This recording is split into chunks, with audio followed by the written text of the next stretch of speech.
요약한다면 네.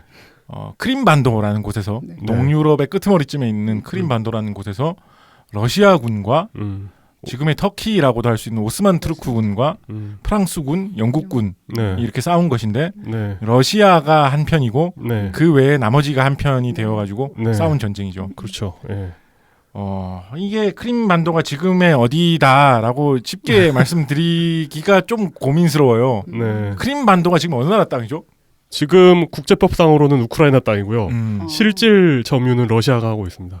어떻게 다 그렇게 됐습니까? 네, 그 곽재희 작가님께서 되게 약간 기계적인데. 이게 왜냐면 크림반도가 사실 그러니까 러시아 사람들한테는 되게 좀 중요한 곳이에요. 왜냐면 그 예전에 이제 러시아 역사가 올라가다 보면 키예프 대공국이 나오지 않습니까? 막 10세기, 11세기 막 이럴 무렵에 이때 블라디미르 1세가 그 동로마 제국 황제랑 어떻게 이렇게 컨택이 돼가지고 여기 그 도시가 케르소네소스라는 곳에 가서 세례를 받습니다. 그 그리스 정교 세례를 받아서 이때부터 이제 러시아가 정교의 국가가 되는데 그 케르소네소스라는 그 지역이 그 예카테리나 때 그 어떤 부동항으로서 개발이 되면서 거기 이름이 이제 그 세바스토폴이라는 뭐 옛날에 뭐 거기 이제 그리스가 지배하면 세바스토폴리스라는 데가 있었대요. 근데 세바스토폴이라는 도시가 됐는데 여기가 이제 크림반도에서 굉장히 대표적인 도시고 크림 전쟁 때도 격전이 있었고 그렇죠.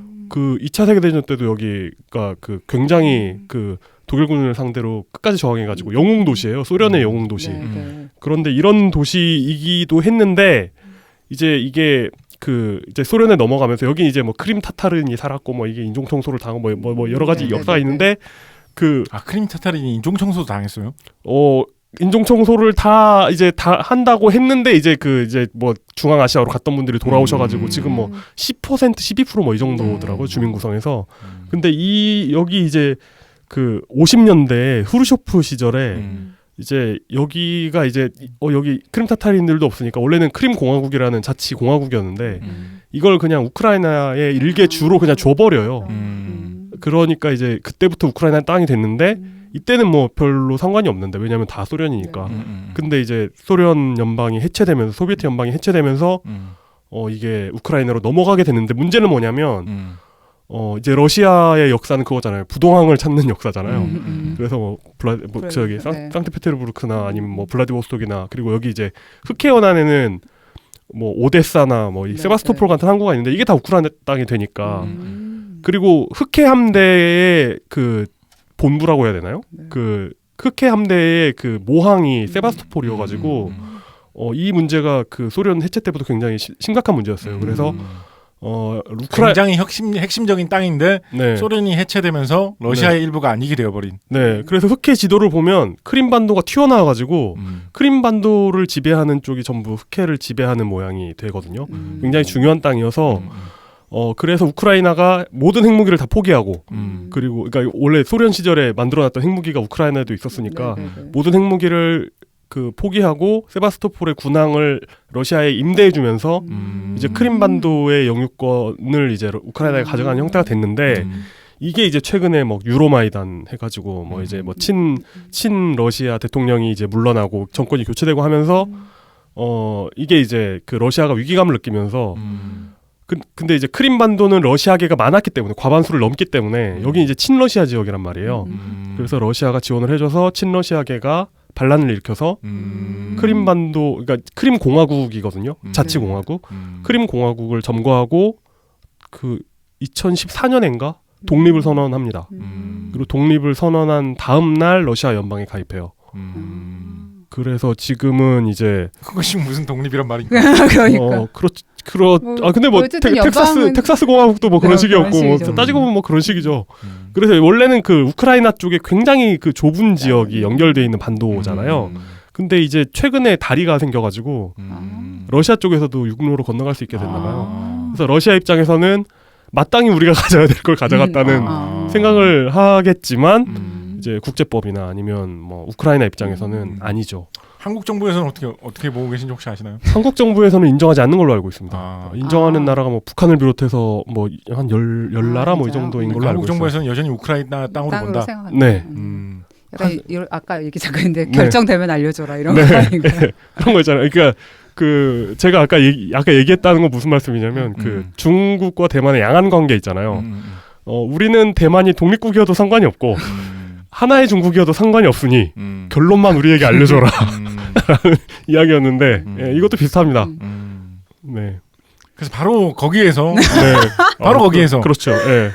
네. 지금으로부터 170년 전, 170년 전에 네. 격전이 벌어지게 됩니다. 네. 네. 당시에 전쟁이 일어난 이유는 복잡하게 설명할 수도 있는데 왜냐하면 이것도 얘기가 이상하거든요. 이것도 읽어보면 네. 이렇게 전쟁이 일어난다고 싶게 좀 이상한데 음. 짧게 설명을 해보면 네. 19세기의 거의 내내 영국하고 러시아 사이에는 그레이트 게임이라고 흔히 부르는 더 그레이트 게임이라고 부르는 그렇죠. 그런 네. 묘한 관계가 있었습니다. 네. 짧게 요약을 하면 러시아가 뭘 하든지 간에 영국은 방해한다. 네, 그렇죠. 짧게 요약을 하면 네. 그런 거거든요. 예를 들어서 우리나라에서 있었던 사건으로는 러시아하고 조선이 좀 친해질 것 같으니까 네. 영국이 대뜸 남해에 있는 거문도에 들어와가지고 네. 검문 사건. 네. 차지하고 뭐 한 2년 가까이 있었던 것 같아요. 네. 차지했던 거문도 사건이라 거문도 점령 사건이라든가 뭐 이런 것 같이 네. 영국이 러시아를 괴롭힐 수 있는 일이라면 뭐든지 한다. 네, 그렇죠. 러시아가 잘 되는 꼴은 무조건 막는다라는 그런 이상한 관계가 있었습니다. 네. 따지고 보면 일본에서 카레를 많이 먹는 것도 사실 이 그레이트 게임의 영향이라고 볼 수 있죠. 아 진짜 왜요? 그러니까 영국이 일본을 되게 많이 도와줘요. 왜냐하면 블라디보스토크를 막고 있는 나라니까. 그 이야기 뭐 나온 김에 좀 해볼까요? 네. 재밌네요. 네. 크림 전쟁이 네. 크림 전쟁이 1854년에 일어난 전쟁인데 별로 대한민국하고 조선하고 한국하고 별 상관없는 느낌이잖아요. 그렇죠. 사실은 별로 상관이 없지가 않은 게 이 그레이트 게임의 일환으로 터진 전쟁이거든요. 네. 러시아가 오스만 투르크 제국을 좀 압박하는 것 같으니까 영국이 그건 못 봐주지라고 하면서 러시아를 공격한 뭐 이런 전쟁이라고 생각해 볼 수가 있는데 네. 그렇게 되다 보니까 전 세계에서 러시아와 영국이 싸우게 되는 거예요. 당연히 동쪽 끝인 아시아 쪽에서도 싸웠겠죠. 네. 특히 미국으로 건너갈 수 있는 베링 해협과 캄차카 반도 지역에서의 약간 싸움, 다툼, 불안 이런 게 생길 수가 있었습니다. 네. 그렇게 하다 보니까 그 근처에 있는 곳을 자기 편으로 확보하는 게 필요했던 거예요. 특히 영국 입장에서. 그 근처에 있는 나라 중에 가까운 나라가 일본이었거든요. 네. 일본이었거든요. 그래서 이때 당시 일본이 미국의 페리 제독이 와가지고 뭐 개항하죠. 예. 그 흑선? 네, 흑선. 일본어로 네. 뭐라 그러나요? 쿠로 뭐라 그러겠죠. 네. 네. 그 개항을 한 지 얼마 안 됐을 때예요. 뭐 1년 후인가 뭐 그래요. 얼마 안 됐을 때예요. 근데 보통 세계 모든 나라, 그러니까 아시아의 거의 대부분 나라들의 혹은 뭐 아프리카의 대부분 나라들의 역사를 보면 개항하고 나면 털리거든요, 보통. 그렇죠. 네. 네. 일본이 개항하고 나서 열강의 대열에 들어선 나라로는 거의 유일합니다. 따지고 진짜 보면. 그러네요. 네, 그런 네. 뭐 개항하고 나서 잘 된 나라들이 별로 없어요, 사실. 거의 없어요. 네네. 그나마 잘 살아남았다 정도면 굉장히 잘 된 케이스 그런 경우고 대부분 개항하고 나면 털립니다. 어느 나라든지 간에. 그런데 일본은 개항하고 난 후에 잘 풀려가지고 나중에는 그렇죠. 예. 지금까지도 세계적인 강대국으로 도약을 해가지고 네. 뭐 잘 먹고 잘 살고 있는데 네. 많은 원인들이 있습니다만 특히 한국 사람들이 그런데 굉장히 관심이 많죠. 일본은 어떻게 개항에 성공했을까? 네, 네. 그렇죠. 왜 일본은 그때 서구 문물을 받아들인 다음에 발전해가지고 강대국이 됐는데 어떻게 성공했을까? 관심이 많은데 많은 그런 이유로 언급되는 것 중에 뭐 큰 것은 아닙니다만 네. 작은 것으로 언급되는 것 중에 영국하고 러시아가 바로 그 다음쯤에 이 크림 전쟁으로 싸우고 있다 보니까 네. 그 근처에 있는 일본한테서 또 아시아 쪽에서 싸울 때는 네. 근처에 있는 일본한테에서는 최대한 일본을 자기 편으로 만들 필요가 있었던 거예요. 그래서 영국이 일본하고 뭐 영일 화친 조약인가 뭐 그런 걸 맺는데 굉장히 좋은 조건으로 맺어줍니다. 예를 들어서 뭐 일본에서 뭐 영국 사람이 행패를 부리면 뭐 일본 사람도 어느 정도 이렇게 다룰 수 있게 해준다든지 실제 그런 조항이 있는지 모르겠어요. 네. 네. 참 좋게 조약을 맺어주게 됩니다. 네. 왜냐하면 일본에 영국 함대를 주둔시킬 수 있다거나 영국 물자를 쌓아둘 수 있고 일본에서 보급을 받을 수 있게 된다면 아시아의 끄트머리 있는 캄차카 반도 네. 이런 데 싸우는데 굉장히 유리하니까. 그렇죠. 러시아 입장에서도 그렇게 되면 불리해지잖아요. 네. 그렇죠. 그러니까 러시아하고도 일본하고도 조약을 맺으면서 좋은 조건으로 조약을 맺어줍니다. 네. 그래서 영국하고 러시아하고 서로 쌍으로 좋은 조건으로 조약을 맺을 수가 있었기 때문에 일본이 개항한 다음에 일방적으로 털리는 것만이 아니라 유리하게 계속 소금 음모로 받아들일 수 있었다라는 이야기도 있습니다. 네. 그것만이 원인이었겠습니까만은. 네. 왜 장사할 그렇습니다. 때 중요한 3L 그런 거 들어보신 적 있으세요? 로케이션. 네네. 그 느낌이 지금 드네요. 네. 한반도를 두고 대륙의 단도라고 하는데 네. 로케이션 괜찮은 것 같은데 네. 이런 기회는 왜 없었는지 있었는데 날려버린 것인지 네. 그런 생각도 잠깐 해보게 됩니다. 그래서 크림 전쟁의 여파가 의외로 한국사하고도 관계가 없진 않아요. 그것 때문에 일본한테 유리해진 점이 분명히 있거든요. 네. 그게 이제 장차 한국에게는 그렇죠. 재앙이 되었죠. 네. 그렇죠. 뭐 예. 그런 역사가 있습니다. 그렇게 해서 전쟁이 벌어졌는데 이 전쟁에서 지금 나이팅게일 이야기를 하다 보면 뭐가 중요하냐면 이 전쟁에서 특징이 뭐 그렇게 뭐 러시아와 영국의 그레이트 게임의 일환이다 뭐 이런 것도 중요하지만 나이팅게일 측에서 초점을 맞춰보면 이 전쟁의 가장 큰 특징이 뭐냐면 언론의 역할이 굉장히 부상한 시대의 전쟁이었다라는 것입니다. 그렇죠. 예. 예. 일단 사진이 찍히니까요. 네. 사진이 찍히거니와 네. 이 시기가 전신이 대중화된 후에 벌어진 전쟁이거든요. 속보라는 게 가능한. 모스 부호라는 게 개발된 게 아마 나이팅게일이 대충 태어날 때쯤 그때쯤이었을 거예요. 네. 그러니까 이 시기 정도면 이제 그 기술이 어느 정도 성숙돼 있는 거예요. 그래서 속보를 보낼 수가 있는 거예요. 그래서 여기가 유럽의 동쪽 끝쯤 되거든요. 네. 네. 영국은 유럽의 서쪽 끝에 가깝잖아요. 네. 근데 유럽의 동쪽 끝에서 서쪽 끝으로 소식이 전해지는데 한 2, 3일? 하루 이틀 정도면 속보가 확 날아올 수 있는 거예요. 그러니까 이런 시대에 전쟁을 하게 되니까 그리고 이제 영국이 이제 민주주의가 어느 정도 발전해 오고 있었잖아요. 그러니까 대중이 전쟁을 어떻게 보는가, 그게 어떻게 표로 연결될 수 있는가 이런 게 굉장히 중요한 시대가 됐거든요. 그런 상황에서 벌어진 전쟁이라는 거죠. 그러니까 걸프전의 CNN 쇼크 같은 네, 것의 그런 느낌. 19세기 그런 판. 거예요. 네. 그거의 19세기 판인 거예요. 네. 실제로 종군 기자라는 사람들이 전쟁터에 뛰어들었던 첫 번째 전쟁 뭐 이 정도로 평가하기도 합니다. 그렇군요. 일단 기자라는 직업 자체가 옛날에는 그렇죠. 맞아. 그렇죠. 신문이 있어야 네. 가능한 거구나. 기자라는 것 자체가 뭐 19세기 들어서면서 네, 이제 그러네요. 본격적으로 네. 많이 자리 잡은 직업이기 때문에 신문이 일단 유행한 게 19세기인데 네, 네. 그 19세기 중에서도 이렇게 속보가 날아올 수 있는 뭐 이런 시대에 전쟁이 크림 전쟁이었다라는 것이 나이팅게일에게는 굉장히 중요했습니다. 예전에 그 톨스토이 얘기 나왔을 때 톨스토이가 여기에서 뭐 세바스토폴 이야기라는 톨스토이 소설이 있죠. 네. 네네네. 우리가 맨델레예프 참전. 편 이야기를 하다가 맞다. 네, 예, 맞아요. 맞아요. 맨델레예프가 요양을 하고 어쩌고 하면서 러시아 남쪽에서 좀 쉬어야지라면서 네, 왔다가 네. 전쟁에 휘말릴 뻔해서 네, 고생했고 네. 뭐 이런 이야기 좀 했었는데 그때 뭐 거실 작가님이 너 톨스토이 신작 봤니? 뭐 이런 거 이런 얘기 했었던 게 기억나네요. 러시아 쪽에서는 그런 일이 벌어지고 있을 네, 때 네. 상대편이었던 영국 쪽에서 영국 벌어진 이야기를 이제 오늘 하게 됐네요. 네. 그때 잠깐 나이팅게일 이야기 했었던 것 같은데 네, 그렇죠. 그때 영국 쪽에서 나이팅게일이 와 있었겠죠 뭐 이런 식으로 네. 이야기했던 것 같은데 그 이야기를 하고 있습니다. 언론과의 관계가 얼마나 밀접했느냐 타임스 런던 그러니까 영국의 대표적인 신문 일간지인 네. 타임스 지금도 아마 나오고 있는 것으로 알고 있는데 네.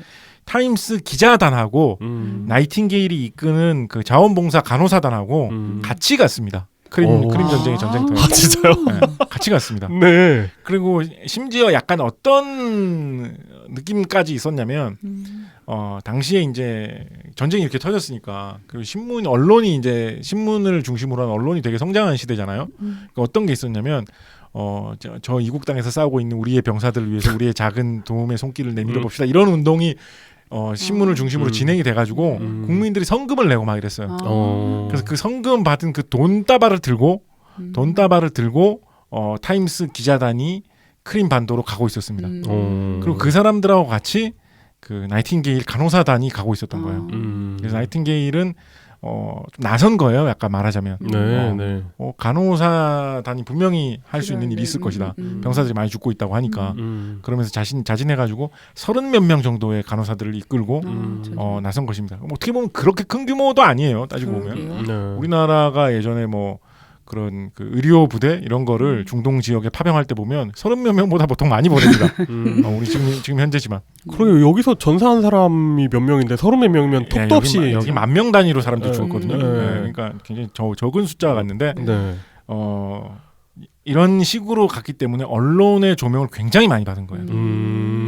타임스로부터 언론을 주면 약간 그 하긴, 예. 우리 영국의 그 젊은이들을 구하기 위한 네. 천사들이 날아간다 약간 간다. 이런 느낌으로 굉장히 조명을 많이 받은 거예요. 네. 기자들도 뭐라도 써서 보내야 되는데 그런 상황이기도 하고 가장 쓰기 좋은 건 바로 옆에 있는 사람들 이야기. 그리고 네. 그리고 그 이것은 뭐 공식적으로 어떻다라고 말하기는 조금 그런데 나이팅게일이 이렇게 대표 간호사단을 이끌고 가는 대표로서 이렇게 갈 수 있었던 이유 중에 하나는 역시 1847년에 20대 후반에 친해졌었던 허버트하고 네. 친했기 때문이라는 것도 무시할 수 없습니다. 네. 네. 그러네요. 친구가 전쟁을 주관하다시피 하는 정치인이었기 네, 때문에 네. 네. 자기가 그런 자원봉사단의 선봉에 설 수 있었던 것도 사실입니다. 그리고 그리고 그 언론사 사람들하고 그렇게 다 같이 친했던 거예요. 네. 두루두루. 네. 뭐 의료, 간호 이런 게에서는 나이팅게일, 정치에서는 허버트, 뭐 신문사에 뭐 어느 뭐 높은 분 이렇게 다 친했던 거예요. 그런 거 우리 많이 보잖아요. 우리 좀 안 좋은 쪽으로 많이 보게 됩니다만 네네네. 그런 관계였던 거예요. 네. 그렇다 보니까 언론의 조명을 굉장히 많이 받으면서 나이팅게일이 크림 전쟁의 현장으로 떠나가게 됩니다. 네. 그래서 크림 전쟁의 현장에 딱 왔더니 이제 병원이라고 하는 곳으로 갔겠죠. 이 팀 코티스가 썼다고 하는 펜이 힘이라는 이 책에 보면 뭐라고 나와 있냐면 병원의 어떤 그런 완전 개판인 실상이 쭉쭉 언급이 돼 있는데, 그러니까 기본적으로는 극도의 어떤 비위생적인 현장. 그리고 어마어마하게 많은 사람들이 한 곳에 대충 아무렇게나 쓸려 넣어가지고 널브러져서 누워 있는 모습. 그러니까 일단 침대라는 게 없었대요. 아 진짜요? 그냥 대충 바닥에 뭐 깔고 이렇게 누워 있는 사람들이 몇천 명이 있었던 거예요. 거기에 막상 이렇게 천막으로 해놓은 그런 네, 임시 네. 공간에 몇천 명이 있었고, 거기 구석에 있는 작은 방 같은 데가 이제 간호사 일행이 묵어야 될 공간이라고 나와 있는 곳이었는데, 나이팅게일이 거기 문을 딱 열고 들어가니까 거기에 아무것도 없고 탁 테이블 하나만 딱 있었대요. 테이블 하나만. 그리고 그 테이블 하나에는 어디서 어떻게 골라왔는지 러시아 병사 한 명이 죽은 시체가 널브러져 있었대요. 처음 한 일이 그 시체를 치우는 거였대요. 아 진짜요? 방 밖으로. 아. 극도로 비위생적이고 네, 막 토할 것 같은 냄새가 막 감동을 입고 막 온갖 더러운 것들이 막 사방에 막 다 널려 있는 막 그런 상황이고. 네. 그러니까 이게 그 어떤 야전 병원 시스템이나 아니면 뭐 간호 시스템이나 뭐 항생제가 나오고 이런 때가 이후 아니니까. 이후에 전쟁터에 가도 막 사람들이 그렇게 막 어떤 그렇죠. 쇼크를 받는데 네. 또 상상도 하기 싫은데요. 네, 그런 엉망인 상황에 네. 김창희 간호사 선생님께서 쓰신 평전에서는 네. 나이팅게일이 이거를 보고 여기는 지옥의 왕국이다라고 말했다라고 합니다. 지옥의 왕국. 어. 아, 네네네. 그 어떤 그 팀 코티스 펜의 힘에 보면 어떤 내용도 있냐면, 그렇게 있다 보니까 하루에 한 뭐 200명씩 이렇게 사람이 죽는 거예요. 그렇군요. 거기서. 네. 그래서 그런 거기에서 일하는 뭐 사람들이 그 200 몇십 명이 되는 사람들, 죽은 사람들을 들고 와가지고 적당한 자리에 묻는 거를 하다 보면 하루가 그냥 지난다는 거예요. 그러겠죠. 죽은 사람들을 꺼내 와가지고 묻는 일만 해도 그냥 하루가 그냥 슥슥 지나간다는 거예요. 딴 일 아무것도 못하고 그런 정도의 상황인 곳에 나이팅게일과 간호사단이 도착을 한 것입니다. 그렇게 해서 도착을 했으면 굉장히 우리의 구원자가 왔다라는 식으로 환대를 받았겠습니까? 어땠을 것 같습니까? 네. 어땠을 것 같습니까? 본청만초까지 않았을까요, 대체로? 전혀 아니었대요. 이 병원이 있었던 곳이 스쿠타리라는 곳인데, 스쿠타리 그러니까 세바스토폴 있는 그쪽에서 네. 이제 전쟁을 네. 하고 이제 뭐 그쪽에서 이제 다친 사람들이 약간 스쿠타리라는 후방적으로, 네. 곳까지 오는 거죠. 여기 있었는데 이 스쿠타리라는 곳에 아마 이곳 스쿠타리라는 이 지역을 관장하는 영국군 부대의 어떤 사령관 같은 군인이었던 것 같아요. 이 군인이 나이팅게일이 들어오는 그 첫 순간부터 굉장히 싫어했대요. 심지어 싫어하기까지 해요. 네, 굉장히 싫어했대요. 일단 그러니까 뭐라고 생각했냐면 낙하산이라고 생각한 거예요. 혼자 기자들하고 같이 왔죠. 네, 기자들하고 네, 같이. 네. 딱 그런 식으로 생각해요. 이거 뭐 30몇 살 먹은 여자. 어떤 부잣집에 이상한 아주머니가 뭘 이상한 사상에 혼자 취해가지고 뭘 대단한 일을 해보겠다고 여자들 30몇 명 끌고 지금 사람들 총 쏘면서 전쟁해갖고 몇천 명씩 죽어나는 이런 판에 와가지고 뭘 해보겠다고 와서 지금 저 30몇 명 끌고 가지고 뭐 하겠다고 뭐 하겠다고 와가지고 지금 자기 경력에 뭐라도 넣으려고 온 거 아니야? 뭐 이런 뭘 나를 또 괴롭히게 하려고 기자들까지 데려와가지고 또 이제 또 이제 그 지휘관 분도 이렇게 그 어떤 그 평상심이 아니잖아요. 늘 곤두서 있는 상태고 스트레스가 과중한 상태이다 보니까 굉장히 안 좋게 생각했대요. 처음 올 때부터. 그래서 일단 나이팅게일 일행한테 기본적으로 일단 비협조적이었대요. 게다가 당시에 그 영국 군에 있었던 행정 체계가 네. 대단히 비효율적이었다고 합니다. 극도로 비효율적이었다고 합니다. 그래서 그 사령관한테 물어보면 모든 물자가 다 갖춰져 있는 거예요. 사실 뭐 군부대가 잘못 꼬이다 보면 이런 경우가 왕왕 생기기 마련인데 네. 예, 서류상으로 우리는 물자가 부족한 게 다 전혀 있는데, 없어. 네. 지원도 충분히 받았고 네. 사실 영국 정부가 그때 돈을 많이 쓸 수 있는 상황이었거든요. 상대적으로 네네. 러시아에 비해서는. 네. 네네. 그래서 풍부해. 음. 뭐 배 다 들어왔어. 네. 괜찮아. 뭐 오케이 뭐 이런 상황이었는데 나이팅게일이 무슨 업무를 하려고 물자를 쓰려고 보면 아무것도 쓸 게 없는 거예요. 나이팅게일이 남긴 그런 기록이나 편지 이런 걸 보면 처음에 뭐가 없어서 고생을 하냐면 수건이 없어서 고생을 해요. 수건이. 수건하고 두 가지 처음에 너무 나이팅게일이 황당하다면서 토로하고 있는 게 뭐냐면 수건하고 물이 없대요. 물이. 수건은 돌잔치 몇 번만 하면 많아지는 수건하고 물이 없는 네, 거예요. 네. 그래서 당장 자기들이 뭐 옷을 어디서 빨래를 할 것인가, 뭐 몸을 어떻게 씻을 것인가, 당장 자기 자신들이 병사들 돕는 건 고사하고 네, 네. 그런 것을 할 최소한의 그런 게 확보가 안 돼 있는 상황인 거예요. 근데 그런 거를 하기 위해서 뭔가 그러면 물자를 어디서 예를 들어서 수건 하나 그럼 좀 쓰고 싶습니다라고 신청을 해가지고 받아 오려면 그 과정이 극도로 복잡한 상태로 돼 있는 거예요. 네. 흔한 일이죠. 네, 예를 들어서 뭐 행정 절차에 뭐 그런 복잡함이 예를 들어서 뭐 그런 거 있죠. 예를 들어서 뭐 수건 신청서가 있는데 그러니까. 수건 신청서를 작성을 다 한 다음에 네. 그 실제로 수건을 쓸 사람이 수건 신청서를 작성을 해가지고 그거에 담당자가 거의 뭐 서명을 해가지고 제출을 하면 수건을 주는 그런 상황인데 네. 수건 신청서에 그 양식이 없어가지고 뭐 신청을 못 한다든가. 왜 저는 군대 같은 데서 그런 얘기 하잖아요. 수건 하나 사달라는 거 하고 전투기 사달라는 거 하고 뭔가 과정이 똑같다 이런. 저는 이제 보급병을 하지 않았습니까? 일종부터 다 해봤는데, 그러니까 그 어떤 그 다음부터 제가 이제 공산주의를 안 믿는 거예요. 중앙에서 이런 생활 물자를 이렇게 공급하는 게 계획해서 공급한다는 게 얼마나 말도 안 된다는 걸 근데 이 현대적인 물류 시스템에 대한 개념이 없을 때란 말이에요. 그 당시는. 그쵸, 그러니까 이게 현대에도 이 모양이 꼴인데 그 당시 영국에 막 그리고 해외 원정이잖아요. 엄청 멀리서 원정 본국에서 가져와야 되는 건데 그게 제대로 될 리가 없다는 너무 강한 확신이 듭니다. 더군다나 이 흘러가는 분위기를 보면 그 사령관이라는 그 사람이 네. 그것을 개선하려는 의지보다는 최대한 그것을 충실하게 따르려는 의지로 불탔던 사람이에요. 그래야 평상시엔 진급을 잘하거든요. 더군다나 이 사람 입장에서는 네. 지금 상황이 점점 골치 아파진다는 생각을 굉장히 많이 하고 있었거든요. 좀 압박감을 받고 있었어요. 네네. 전쟁에서 이상하게 사상자가 너무 많이 나오는데 이런 생각을 굉장히 압박감을 많이 받고 있었어요. 그러니까 잘못하다 보면 야, 자식아, 너 왜 전쟁에서 그렇게 잘 못 싸워? 야, 지금 전사자가 2만 명이 나왔어. 2만 명, 사람이 2만 명 죽었다는 게 장난이야? 이거 누구 책임이야? 이런 게 덮쳐올 거라는 거에 짓눌리고 있었던 것 같아요. 그러면 야, 사람 2만 명이 죽었는데 누구 책임이야? 조사해봐. 딱 조사를 했는데 야, 너 왜 이거 보고서에 이거 장부 보니까 수건 30개 왜 이상하게 보냈어? 이거 수건 30개 네가 떼먹은 거 아니야? 너 잘못했네.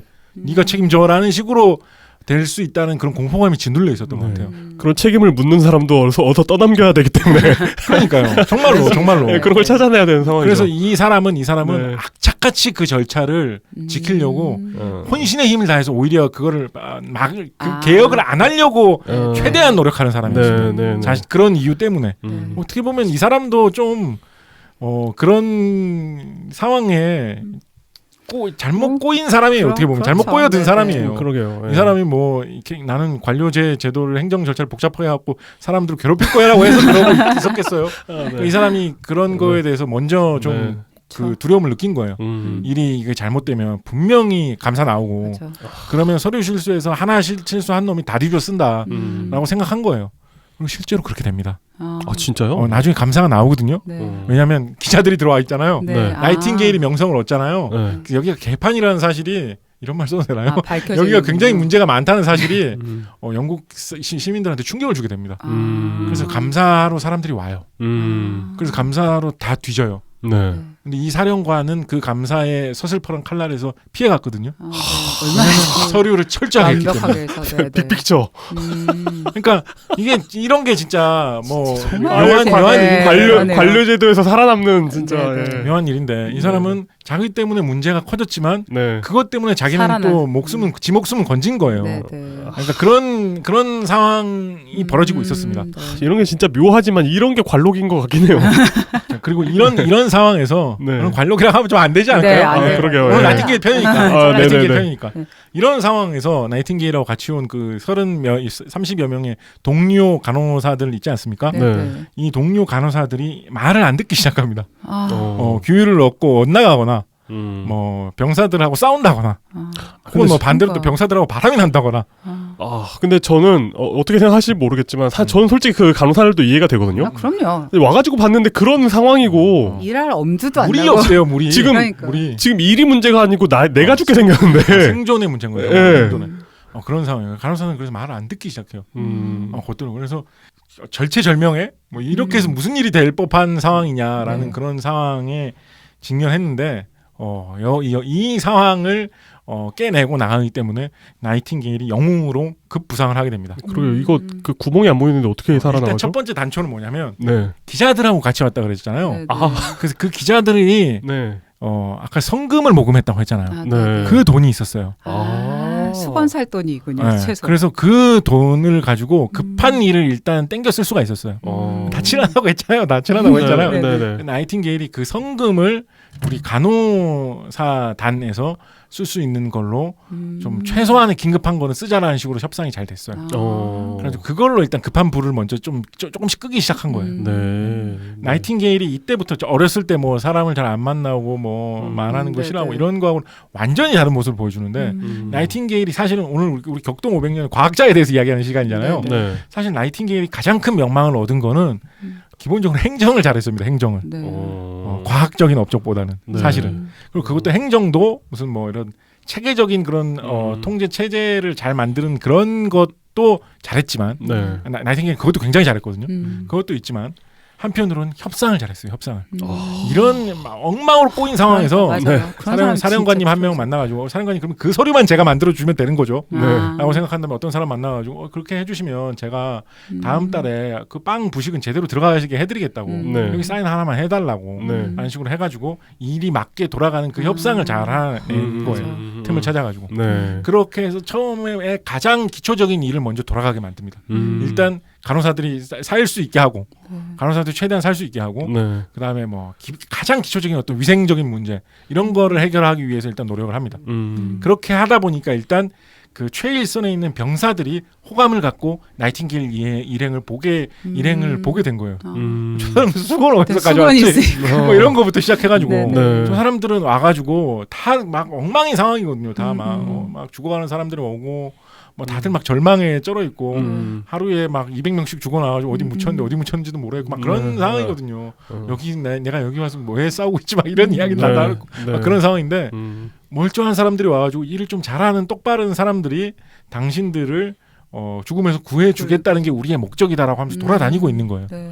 그래서 병사들의 지지를 받게 됩니다. 일단 지지라기보다는 일단 관심과 약간 호감을 받게 됩니다. 네. 그렇게 하면서 조금씩 나이팅게일한테 이렇게 협조해주는 사람들이 생기게 된 거예요. 네. 그래서 그거를 계기로 만들어가지고 나이팅게일이 점차 그 병원을 장악하게 됩니다. 그래서 얼마 안 돼서 한 몇 달 정도 안 되는 기간인 것 같아요. 몇 달 정도 안 돼가지고 병원의 모든 일을 나이팅게일이 다 장악해버려요. 나이팅게일이 간호사단을 이끌고 온 사람이었는데 일이 어떻게든지 제대로 돌아가는 사람은 나이팅게일 일행밖에 없잖아요. 그렇죠. 그러다 보니까 거기서 그러다 보니까 슬금슬금 이렇게 먹어가지고 뭐 거기에 뭐 군의관도 있고 뭐 여러 사람도 있었을 거 아니에요. 그리고 종교 단체에서 봉사 나와가지고 사람 도와주겠다고 하는 사람들도 있고 그랬었는데 나중에는 나이팅게일 일행이 그 병원 전체를 다 책임지고 관리해 주는 그 입장으로 슬그머니 가 있게 됩니다. 네. 일 잘하는 사람한테 흔하게 생기는 일이죠. 이분은 그 간호사가 아니라 지휘관으로 가셨어서 괜찮았을 것 같은데요. 그렇게 해서 본격적으로 일을 하면서 나이팅게일이 제일 먼저 한 일이 뭐냐면 환자에 대한 명부 관리 체계를 만든 거예요. 명부도 없었어요? 그 시기에는 누가 몇 명이나 들어와가지고 대충 명분은 있었겠죠. 네, 아, 네. 그냥 누가 몇 명이나 지금 들어왔고 오늘 몇 명 들어왔고 몇 명 병상에 있고 누가 위중하고 오늘 몇 명 세상을 떠났다라는 그 기록이 체계적으로 한 군데서 관리되는 게 없는 거예요. 병사들은 또 소속은 또 저마다 또 다르잖아요. 그렇죠. 병원이니까. 예. 그러니까 체계적으로 한 군데서 관리되는 게 없었던 거예요. 그럼 내가 뭐 누구라고 말을 할 수 없는 상황인 경우도 많을 테고. 그렇게 하다 보니까 그런 게 없었는데 나이팅게일이 와가지고 그게 보니까 너무 한심하고 답답한 거예요. 더군다나 자기 뭐 병원 개혁한다고 그런 식의 일들에 많이 신경 쓰던 사람인데 그래서 제일 먼저 한 일이 병사의 통계를 잡는 거였습니다. 얼마나 들어가고 얼마나 있고 장부를 사실 통계도 아니죠. 이 단계에서 사실 네, 그렇죠. 장부를 만드는 거였어요. 그렇게 해가지고 제일 기초적인 것부터 잡아나가기 시작하는데 요건 제 생각입니다만 요것이 또 기자들하고 더 친해지게 되는 계기가 됐던 것 같아요. 데이터를 줄 수 있구나. 네. 정확히. 기자들 입장에서는 그래서 영국군 사망자가 얼마나 왔습니까? 네. 영국군 부상자가 얼마나 왔습니까? 이런 게 진짜 제일 중요한 자료잖아요. 제일 기사의 첫머리에 실어야 되는 소식이잖아요. 그거를 여기 물어보면 몇 명이라고 저기 물어보면 몇 명이라고 어떤 이상한 술 취한 장교한테 물어보면 모르겠는데 한 5만 명 죽지 않았을까 막 이러는데 나이팅게일한테 물어보면 체계적인 장부를 딱 보면서 숫자를 딱 알려주는 거예요. 언론 친화형. 네. 그래서 언론하고도 이게 친해지는 계기가 됐던 것 같습니다. 그게 계기였는지 모르겠지만 언론하고는 네. 정말 계속 친해지거든요. 좋을 사실. 수밖에 없을 것 같아요. 네. 그래서 그 일을 첫 번째로 하고 그 다음에 두 번째로는 당연히 한이 맺혔을 수건과 비누 네. 등을 비롯해서 붕대 등의 모든 물자를 관리하는 그 장부를 만들어요. 그렇게 해서 나중에는 모든 병원 내에 사용되는 모든 물자는 나이팅게일 손에서 다 나간다. 그런 체계를 만듭니다. 그래서 필요한 물자가 항상 사용될 수 있게 어디에 있는지 확인이 되고 네. 이 김창희 선생님 나이팅게일 평전을 쓴 이분은 이 부분에 되게 감동받으셨나 봐요. 네, 네. 본인이 간호사셔서 그러셨는지. 네, 네. 그래서 이분은 뭐라고 있으시냐면 나이팅게일이 만든 이 병원에서 물자를 관리하는 체계가 네. 사실은 지금 한국 병원에서 쓰고 있는 체계가 하고 다르지 않다. 그게 결국은 간접적으로 전해 내려온 것이 아니겠느냐라고까지 말씀하고 계십니다. 그렇게까지는 어떨지는 모르겠습니다만 네, 네. 뭐 그럴 수도 있겠거니와 적어도 나이팅게일이 물자 관리하는 거를 장부 관리를 통해서 장악을 하는데 초창기에 성공해냈다라는 것을 이야기해 주는 거죠. 네. 그래서 이제 그런 이야기가 돌게 된 거예요. 스쿠타리에서 필요한 물건이 생기면 나이팅게일 간호부장한테 무조건 말해야 된다. 그래야 되고 그래야 해결된다. 네, 네. 라는 식이 된 거예요. 그렇게 해서 나이팅게일은 자기 편지에서 뭐라고 이야기를 하고 있냐면 내가 만물상이 된 것 같다. 뭐 칫솔, 수건, 양말, 속옷, 뭐 포크, 숟가락, 양배추, 마늘 이런 게 전부 다 내 손에서 다 나가고 있다. 쉽지 않은데 일이. 왜냐면 믿을 수 있는 사람이 이제 나이팅게일밖에 없어가지고 나이팅게일한테 맡겨야지 일이 된다는 식으로 다 된 거예요. 그 물자는 무조건 기록해 놓는 사람 거거든요. 그래서 적고 관리하는 사람. 1, 2, 3종을 모두 관리하신 건데. 대신 일은 엄청 많아지고 네. 일은 엄청 많아지고 나이팅게일이 쉽지 않은데. 나중에는 뭐 그런 얘기까지 이건 좀 나이팅게일 직접 쓴 편지에 나오는 표현이라서 저는 좀 웃긴데라고 생각을 했는데 1855년 11월에 그러니까 한 1년 정도 머문 후죠. 네. 그때 나이팅게일이 쓴 편지에 보면 뭐라고 하고 있냐면 여기는 나 일은 진짜 너무너무 많은데 내 주변에는 나를 방해하고 어떻게든지 나를 망하게 하려는 사람들밖에 없다. 그런 행정적인 그런 고통 때문에 그렇게 쓴 것 같아요. 그래서 뭐라고 비유를 하냐면 나는 마치 잔다르크 같다. 그리고 주변에는 나를 화형시키려고 하는 사람들 뿐이다. 라고 쓰고 있어요. 잔다르크로 화형시킨 건 영국 사람인 것 같아요. 프랑스군하고 같이 이때는 같이 영국군하고 같은 편이었기 때문에 뭐 이렇게 비유했는지는 모르겠습니다만 그러네요. 프랑스군도 같이 참전했죠. 네. 비유가 좀 묘해요. 네. 뭐 열받아서 이렇게 썼는지 네. 비유가 묘해요. 그럼 1년 후에까지만 해도 그런 본인의 압박감을 갖고 있었는데 대신에 그 1년 동안 일은 엄청 열심히 했던 거예요. 말도 안 되는 그런 경무를 감당을 하면서 당연히 위생을 개혁하는데 굉장히 많은 노력을 기울였겠죠. 사실 의학적인 관점에서 보면 나이팅게일이 한 일 중에 가장 큰 것은 위생을 확보했다는 것에 있습니다. 나이팅게일이 당연히 이제 인력과 그런 것이 확보된 다음에 이 스쿠타리 병원을 대청소를 하거든요. 스쿠타리 병원을 대청소를 했을 때 한 2주일에 걸쳐서 네. 대청소를 하는데 대청소를 하고 나니까 수레 556대 분량의 쓰레기가 나와요. 2,500명이 뒹굴고 있던 그곳을 네. 정도를 하고 나니까 수레가 어느 정도 크겠을까요? 뭐 작지는 않았을 것 같아요. 그죠? 리어커 정도 사이즈라고 해도 어마어마한 거. 그거 뭐지? 크림 전쟁 그런 그거 보면은 이렇게 말이 끌고 있는 뭐 그런 수레 뭐 그런 거 아니었을까요? 그런 거라고 하면 정말 많아 보이는데 네. 그 정도가 됐다고 합니다. 그래서 그런 상황에서 위생을 확보를 했고 위생을 확보한 것이 사실 극적으로 사람들의 사망을 줄이게 됩니다. 이 전쟁터 외에 그러니까 뭐랄까 그냥 영국의 일반적으로는 위생 이런 공공 보건 시설의 위생이라든지 이런 거에 대한 좀 공통된 아이디어들이 있기는 했던 때인가요? 그것도 참 묘한 측면인데 1854년에 이 전쟁이 터졌다고 했잖아요. 네, 근데 1854년이 영국에서는 또 무엇으로 굉장히 중요한 시기였냐면 영국에서 콜레라가 대유행을 했던 시기이기도 합니다. 이때. 네. 그리고 그 콜레라가 크림 반도까지 건너가가지고 크림 반도에서도 뭐 애꿎게 콜레라 걸려서 사망한 사람도 굉장히 많았어요. 네. 네, 인도에서 건너가죠. 인도에서 네. 19세기 초에 원래 인도의 겐지스강 이쪽에 있는 풍토병이었거든요. 네. 사실 인도 그 지역의 일부 사람들만 좀 걸리는 병이었고 그러니까 그 사람들은 나름대로 저항성도 있고 그거에 대해서 생활적인 그런 풍습으로 어느 정도 친숙한 병이었을 거란 말이죠. 수백 년 수천 년 동안 그런 거였는데 이 영국인들이 혹은 뭐 영국인들하고 따라오던 러시아인들이 여기를 드나들다가 세계 각지로 퍼진 거예요. 19세기 초에 한 1810 몇 년 이쯤 해가지고 그래서 어디로 맨 먼저 퍼져나갔을까요? 중앙아시아하고 중국으로 퍼져나갔고요. 그 다음에 조선으로 건너옵니다. 그래서 조선에서는 1821년에 순조 때인데 그때 콜레라가 굉장히 크게 번집니다. 이거 영국인들 러시아인들이 퍼뜨리는 병인데 조선에서 훨씬 더 빨리 대유행이 먼저 시작됐던 것 같아요. 그래서 1821년에 전염병 콜레라가 아주 조선 역사에 길이 남은 악명 높은 전염병 유행 중에 하나입니다. 당시 사람들이 대충 이야기하기로 한성 그러니까 옛날 서울 안에서만 10,000명, 20,000명 정도가 죽었다라고들은 이야기하거든요. 약간 과장도 있었겠죠. 근데 그렇다고 하더라도 굉장히 많은 사람이 세상을 떴던 것이고 지방에서는 더 많이 사람이 사망하지 않았을까? 뭐 이런 이야기가 있고 뭐 그런 조선왕조 실록에 보면 그때 1821년 콜레라 유행에 대해서 이런 표현을 쓰고 있어요. 대신들 중에서도 세상을 뜬 사람들이 워낙 많이 생겨가지고 임금님이 이렇게 조여하려고 불려보면 사람이 없었다. 사람이 없는 분위기였다라고 이야기할 정도였습니다. 그래서 이게 무슨 병인지 갑자기 나타나서 돌림병이 엄청난 속도로 도니까 조선 사람들이 굉장히 당황하고 약간 종말론적으로 생각한 거예요. 그럴 수 있을 것 같아요. 이상한 사이비 종교 이런 것도 갑자기 힘을 많이 얻기도 하고 그리고 조선은 성리학 국가니까 원래 무슨 잡신한테 제사 지내고 이런 거 좀 되게 꺼려하거든요. 근데 안 되겠다 이래가지고 잡신한테 막 다 제사 막 지내고 이상한 영험이 있다는 데서 기도하는 사람들도 많이 생기고 제가 KBS 1라디오에서 하는 곽지식의 과학수다 그거 하다가 조사한 내용인데 지금 판소리 그 소리가 정확하게 보존되어 있지는 않은 판소리 중에 변광세 타령이라고 있습니다. 변광세 타령. 그렇죠. 가루지기 전. 가루지기 전 그거의 판소리판이.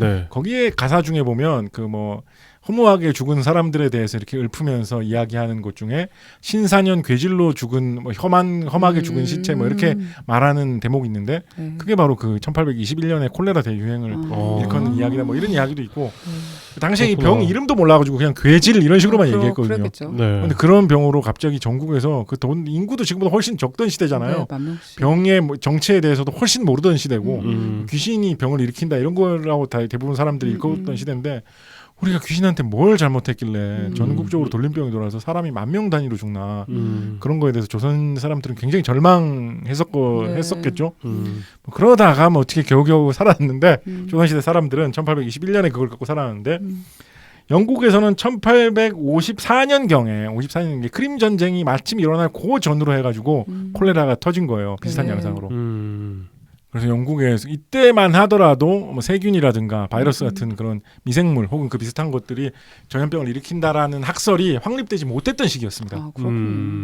왜 이런 병이 왜 이렇게 벌어지고 있는가 이런 거에 대해서 사람들이 굉장히 이해하지 못하고 이해하지 못하면 더 두렵잖아요. 더 막 괴로워하고 무서워하고 그런 시대였거든요. 영국에서는 어떤 소문이 또 굉장히 많이 돌았냐면 당시에 영국의 또 시대상하고 이것도 맞아듭니다. 19세기에 그 분위기를 타고 이것은 왜냐하면 가난한 사람들일수록 체력이 약해가지고 전염병에 더 쉽게 걸리고 더 쉽게 네. 세상을 떠나니까 당시 영국에서는 부유한 사람들이 가난한 사람들을 없애기 위해서 어떤 독 같은 거를 살포한 것이다. 아, 어, 음모론이. 멜서스병. 그런 식으로 정말로 그런 식으로 네, 네. 그런 거를 살포한 것이다. 우리 가난한 사람들은 하등하다고 생각을 해가지고 그러니까 부유한 사람들이 우리를 없애기 위해서 뭔가 독을 살포해가지고 이렇게 다 죽어나가고 있는 것이다. 이런 소문이 돌 정도로 네. 굉장히 흉흉했거든요. 근데 그것이 잘못하면 그렇게 되면 국가가 전복되고 막 폭동도 사실 영국에서 좀 일어났어요. 네. 막 온 나라가 폭동이 일어나고 난리가 날 수도 있었겠죠. 그런데 다행히 요 시기 전후로 해가지고 한편으로는 이 과학자, 의사 이런 사람들이 위생을 바로 잡으면 이런 걸 막을 수 있다라는 생각도 마침 요때 같이 하고 있었던 네. 거예요. 이때 아마 영국 거의 역사상 처음으로 역학조사가 있지 않았나요? 맞아요, 네. 맞아요. 네. 존 스노우 뭐 존 이런 스노우, 사람들이. 네. 예. 그래서 마침 요 콜레라 대유행을 계기로 해가지고 그런 것들이 하나둘 찾아지고 위생을 개혁해야 된다는 생각이 퍼지고 하던 것이 막 나오던 시기입니다. 묘하네요. 그 약간 다른 얘기인데 그럼 조선에서의 콜레라는 어떻게 마무리가 됐나요? 이게 왜 이런지 뭐 물 끓여 먹고 이런 거 안 했을 거 아니에요? 그렇죠. 그럼 어떻게 끝났을까요? 충분한 사람이 일단 세상을 떠나서 더 이상 전파할 수가 없게 되어서 아 진짜 세상을 떠난 것 같아요. 아. 우리 김점동 편 할 때 이야기했었는데 콜레라 이야기. 그 김점동 편 할 때 김점동 20세기에 들어와가지고 네. 의사로 활약한 분이잖아요. 김점동 그분이 남긴 기록에 보면 조선 사람들은 왜 그렇게 생각했는지 콜레라가 어떤 쥐 귀신 같은 게 옮기는 병이라고 생각했다고 그래요. 쥐 귀신이 진짜 쥐가 아니라 쥐 귀신이 네, 죽은 지 심지어. 네. 쥐의 어떤 쥐의 신령 뭐 이런 게. 그래서 그 신령을 쫓아내기 위해서 고양이를 기르거나 고양이 그림을 그려가지고 집 앞에다 붙여놓는 그런 식으로 콜레라를 막으려고 했다고요. 부질없는 짓이었던 것 같은데, 그러니까 김점동은 지금 시대로부터 한 50년 후의 사람이거든요. 네, 나이팅게일 네. 시대로부터 한 50년 후에 예. 활약했던 분인데 그 후에만 해도 이제 세균이 콜레라를 일으킨다, 네, 네. 미생물이 어떤 그런 전염병을 일으킬 수 있다라는 게 이제 확인된 후의 시기인 거예요. 아, 그리고 옛날 사람들도 어느 정도 그 어떤 이 병이 전염된다, 돌림병이다 이런 것에 대한 그 어떤 본능적인 그런 거 있잖아요. 그러니까 본능적인 느낌 있잖아요. 이게 옮는 병이다. 네, 네. 그렇기 때문에 뭐 그 옛날 얘기 그런 거 있잖아요. 뭐 어디 뭐 역병이 돈 마을을 뭐 돌아가고 뭐 이런 거 있잖아요. 그러니까 뭐 네. 어떤 본능적인 어떤 격리의 개념 이런 게 있지 않았을까요? 그러니까 네, 네. 물어봐 주셨으니까 상관없는 이야기를 하는 네네. 조선 후기에 나온 의서 중에 네. 의학 책 중에 광제 비급이라는 책이 있습니다. 광제 비급? 무협지에 나올 듯. 뭔가 되게 네. 뭔가 비급. 되게 강해질 것 같은 책인데요. 조선 시대 약간 북부 지방에서 주로 많이 활동했던 학자가 네. 자기의 그 의학 생활하던 중에 경험을 많이 가미를 해가지고 써놓은 책인데. 책에 보면 뭐 자기 경험만 봐도 많이 가미돼 있고 그냥 중국 의사 같은 거를 보고 중국 의학책을 보고 이거 잘 먹히더라 해요. 그냥 베껴놓은 것도 있고 그런데 그 책 중에 내용 중에 보면 어떤 게 있냐면 전염병을 떼버리려면 어떻게 해야 되냐면 흰 개를 한 마리 구해가지고 아무도 들어올 수 없는 방에 그 흰 개하고 전염병 걸린 사람하고 넣어놓고 한 뭐 3일인가 뭐 6일인가를 방치하라 그래요. 먹을 것만 좀 넣어주고 예? 그렇게 하고 난 다음에 문을 열면 그 흰 개한테 전염병이 다 옮아가고 그 사람은 낫는다는 거예요. 그리고 그 사람이 설령 버텨내지 못하고 세상을 떴다 하더라도 그 전염병의 귀신은 흰 개한테 붙었기 때문에 더 이상 퍼지지는 않는다라는 식으로 돼 있는 게 있거든요. 광제 비급에 보면. 네. 근데 사실은 그건 그냥 격리죠. 격리를 했기 때문이에요. 그냥. 묘한 격리네요. 그냥. 네. 격리를 했기 때문이에요. 사실은 그건 지금 생각해 보면. 굳이 개가 없어도 그러니까 왜 우리 어렸을 때 엄마들이 심심해서 개를 먹어준 거예요. 약간 뭐 민간 뭐라고 하지? 민간 요법 이런 것 중에 이런 거 있잖아요. 뭐 다래끼가 걸리면 눈썹을 뽑아가지고 돌멩이 밑에 놓고 손가락에 빨간 실을 묶는다. 약간 이런 식으로. 진짜요? 그런 얘기 안 하세요? 약간 다른데? 약간 다른가? 그러니까 뭐냐면 저는 네. 눈썹을 뽑아서 돌을 놓고 네네. 눈썹을 놓고 그 위에 돌을 넣고 네. 그걸 길거리에 놔요. 누가 그걸 차고 지나가면 그러면 그 사람한테 간다. 빨간 실을 안 묶어요? 빨간 실은 없어요. 저희는 묶었는데.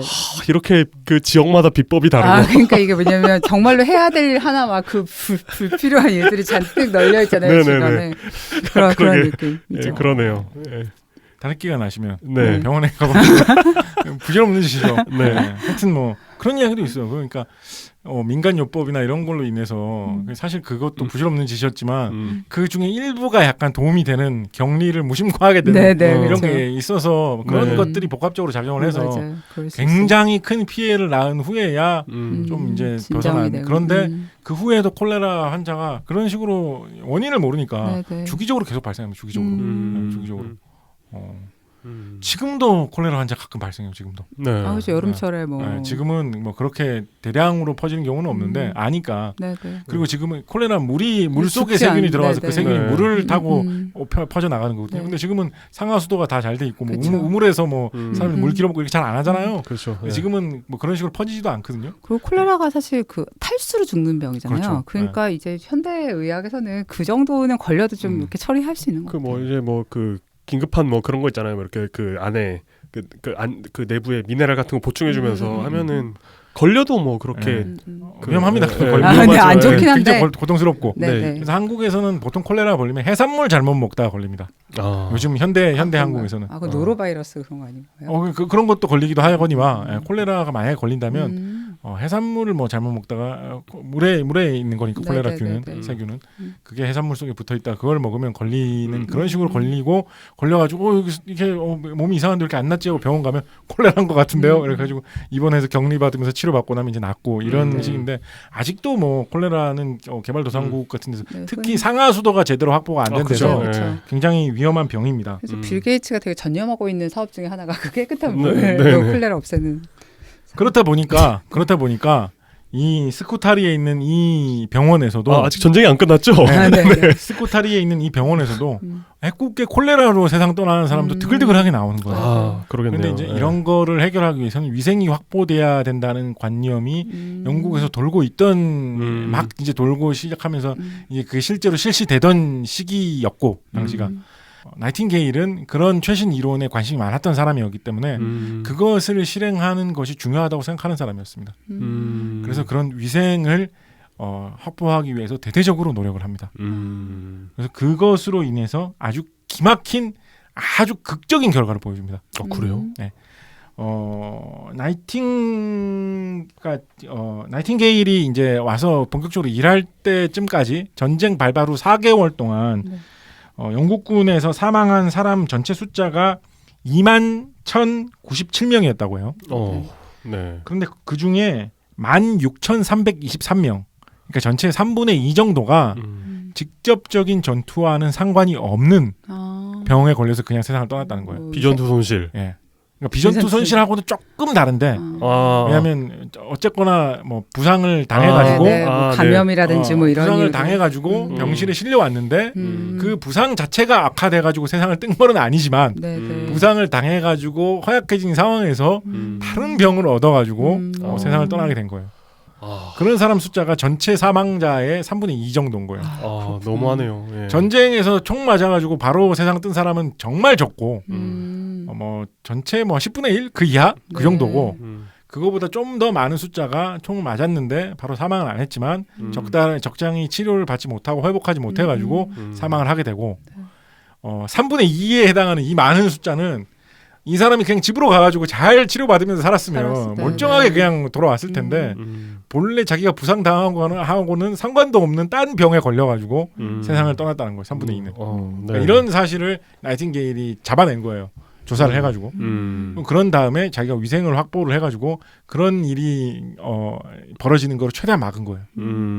그렇게 해서 이렇게 딴 병에 걸려서 세상을 떠나는 사람들의 숫자를 아주 극적으로 줄입니다. 뭐 한 10분의 1 뭐 이 정도로.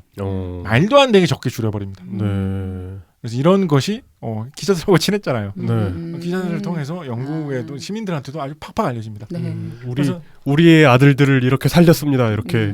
그렇죠. 네, 그래서 선후가 영국에서 그런 그 위생을 확보하려고 했던 사람들이 나이팅게일 외에도 사실은 먼저 그 생각을 했던 사람이 있었기 때문에 나이팅게일의 공적이 이 군대 내에서만 좀 강조되는 측면이 있기는 한데 저의 그냥 생각입니다만 제 생각으로는 나이팅게일이 이 군대에서 보여줬던 이 극적인 사례가 위생관념을 더욱더 널리 퍼뜨리는데 한 가지 기폭제로도 굉장히 크게 작용했을 것입니다. 그럴 수 있죠. 위생 운동을 사람들이 막 열심히 하고 있는데 뭐 손 깨끗이 씻는다고 진짜 병 안 걸려요. 뭐 미신 아니에요. 뭐 이상한 아저씨들 뭐 비누 팔아 먹으려고 수작 부리는 거 아니에요?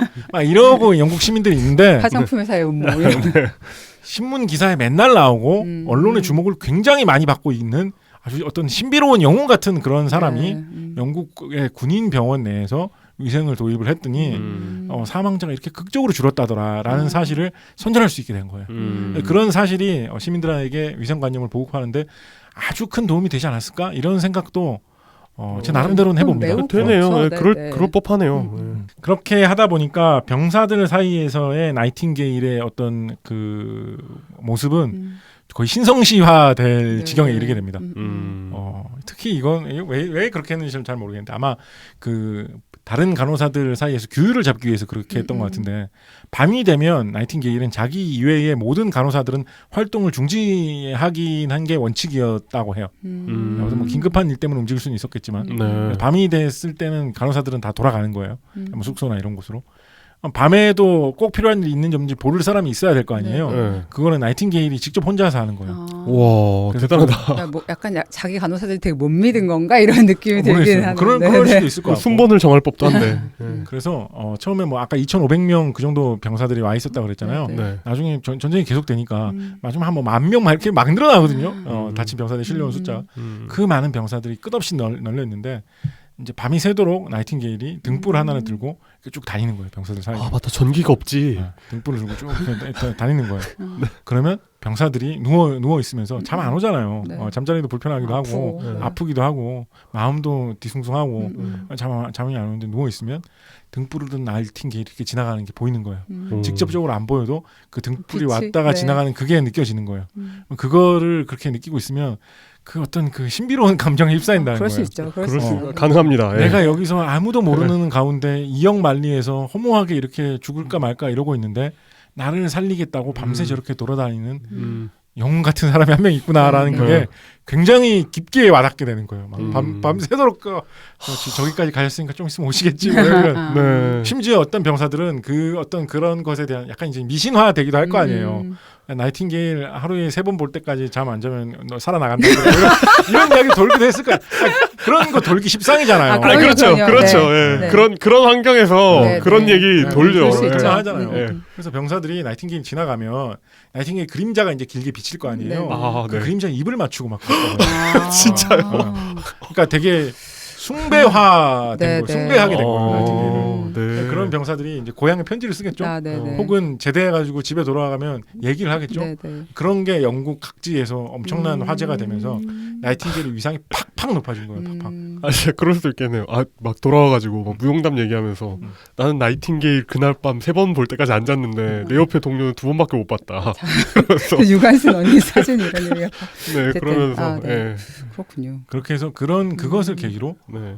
나이팅게일의 명망이 영국 전체에서 극도로 높아지고 그 병사들의 그 생생한 이야기를 통해서 네, 아, 네. 신문 그러겠네요. 기사로도 실리고 네, 그렇겠죠. 그렇겠죠. 그래서 나이팅게일이 별명이 등불을 든 여인, 더 레이디 위드 더 램프. 그런 식의 별명이 생기기도 합니다. 그런 사파 되게 이제 많이 보잖아요. 그 펜으로 이렇게 네, 맞아요. 병원 침대 왔다 갔다. 가장 하는. 나이팅게일의 어떤 상징적인 네, 모습이라고 네, 할 수 그렇죠. 있는 그런 장면이고 음. 실제로 그렇게 해서 얼마나 많은 자기 나라 군사 병사들을 구했습니까? 위생을 확보하는 것만 사실은 좋은 이야기부터 일단 먼저 나이팅게일 스스로도 네. 이때에 자기가 헌신을 하고 병사들을 구하고 병사들이 자기를 믿어주고 그런 엉망의 상황에 놓여있던 조직을 개혁해 나가지고 돌아갈 수 있게 만들고 했던 그것에 대해서 평생 동안 굉장한 자부심을 갖고 살았습니다. 자부심 가질만하네요. 그래서 1890년 7월 30일 그러니까 나이팅게일이 한 7순 정도 됐을 때 네. 7순 정도 됐을 때 나이팅게일이 자기 육성을 녹음을 하는 그런 걸 했었어요. 오래 사니까 네. 이런 게 있었구나. 네. 녹음 기술 개발 에디슨 개발해가지고 그 사이에 네. 요 이야기도 좀 재밌는데 크림 전쟁이 발발한 지 한 40-50년 지났잖아요. 네, 네. 그러니까 그때 전쟁에 젊은이로 참전했던 병사들이 노인이 돼 있거든요. 네. 근데 그 노인들 중에 상당수가 가난해갖고 너무 비참하게 살고 있는 거예요. 그래가지고 이 사람들을 구하기 위한 모금 활동 같은 걸 해야 되겠다. 라는 생각을 하는 사람들이 있었어요.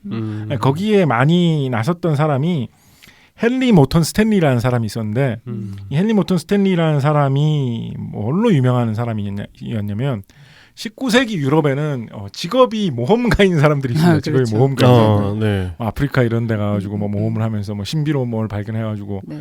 써서 보내고 이러면 사람들이 막 열광하고 네. 자기가 갑부라 가지고 귀족이라 가지고 네. 자기 돈으로 그러고 다니는 사람도 있고 어떤 귀족의 후원을 받아 가지고 다니고 뭐 그런 사람도 있고 그런데 그 업에 보면 한 분 나오시죠. 애니메이션. 그 사람이 20세기가 배경입니다만 그거 네. 20세기 초가 그렇죠. 배경입니다만 홈볼트 뭐 이런 사람. 네. 훔볼트도 네. 비슷한 사람. 훔볼트는 지원을 받아 가지고 이제 모험을 떠난 사람이지만 네네.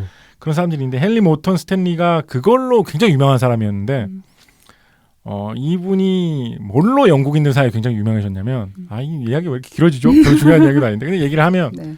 그 영국의 이 시기의 탐험가 중에 굉장히 유명한 사람으로 리빙스턴이라는 사람 혹시 아시나요? 네, 알고 리빙스턴. 있습니다. 예. 그 은하수를 여행하는 히치하이커를 위한 안내서 영화판에 보면 네.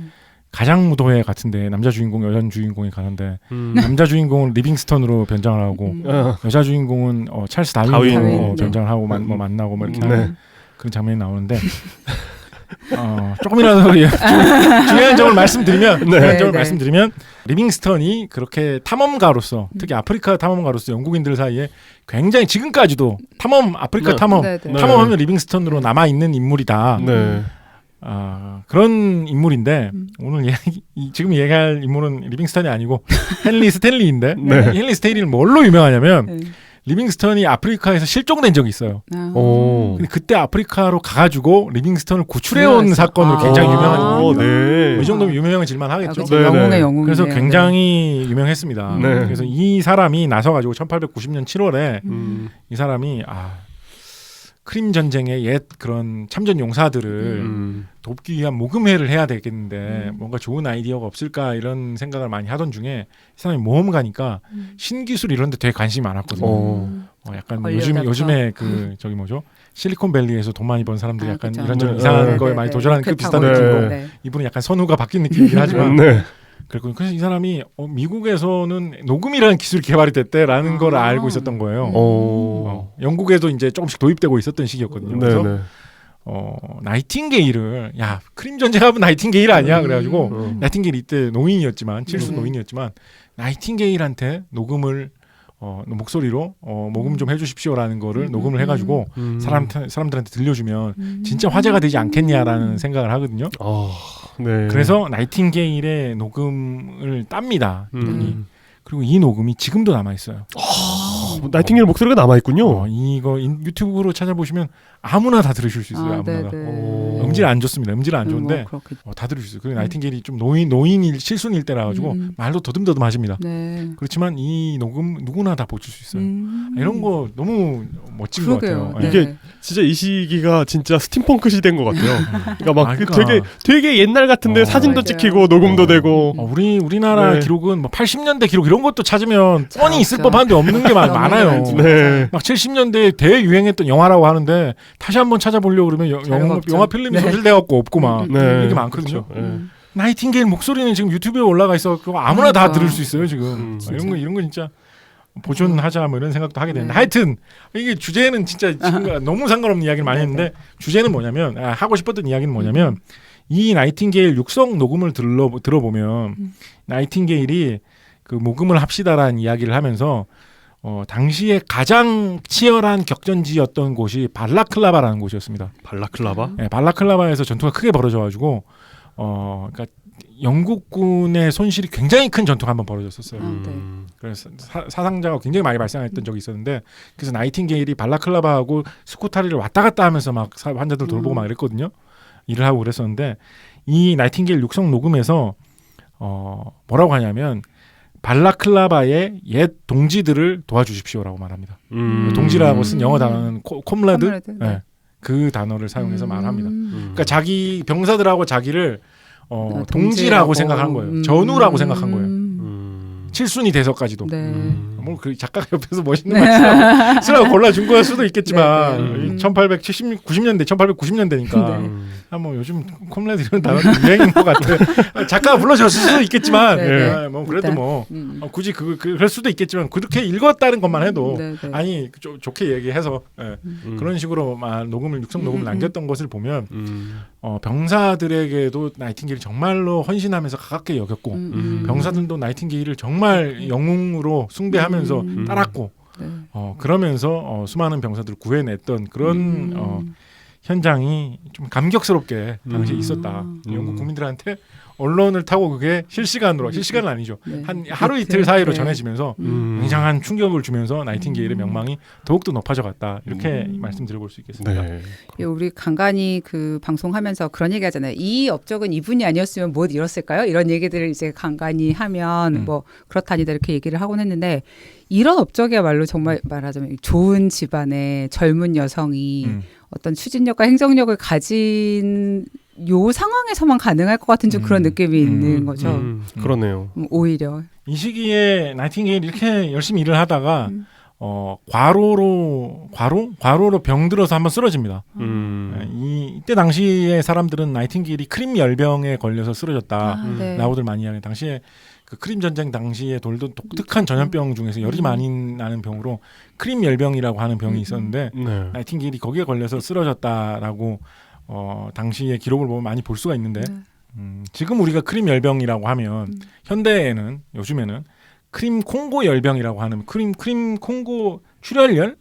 크림하고 콩고는 되게 멀지 않나요? 근데 크림 전쟁에서도 발견됐던 독특한 병이 나중에 한 몇십 년 지나서 거의 한 100년 가까이 지나서 콩고에서도 비슷한 게 보이고 해가지고 지금은 크림 콩고 출혈열 뭐 이런 식으로 이야기를 하는데 출혈열이니까 막 피를 흘리면서 쓰러지는 그런 바이러스에 의해서 전염되는 병인데 굉장히 치명적이고 위험한 병입니다. 지금 뭐 모르겠어요. 에볼라 이상으로 에볼라 이상인 것 같아요. 그 정도로 분류하고 있는 병인데 대신에 또 그렇게 많이 안 퍼지는 병이죠. 또 안 발견되는 병이고 그렇긴 한데 그래서 현대 학자들은 나이팅게일이 크림 열병이라고 생각을 해서 사람들이 그렇게 얘기했지만 크림 열병에 걸린 것 같지는 않다라고 이야기를 하고 있습니다. 그때 의술이 별로 안 발달했으니까 이것저것 그냥 저 크림 열병 아니야? 이런 식으로 말하던 게 그냥 퍼진 것 같고 당시에 나이팅게일이 걸린 병은 그 브루셀라증이라고 하는 병이 있습니다. 브루셀라라는 세균에 감염돼가지고 생기는 병인데 그게 아니었을까라는 추측이 좀 더 우세합니다. 증세나 또 뭐 별로 고생 안 하고 사망 안 했다라는 이런 점에 기준해가지고 해보면 브루셀라 병은 한국에서도 가끔 발병합니다. 이게 소한테도 생길 수가 있거든요. 그래서 한국에서는 그 뭐 낙농업자나 축산농가 같은 데서 발생을 하면 들어본 것 같아요.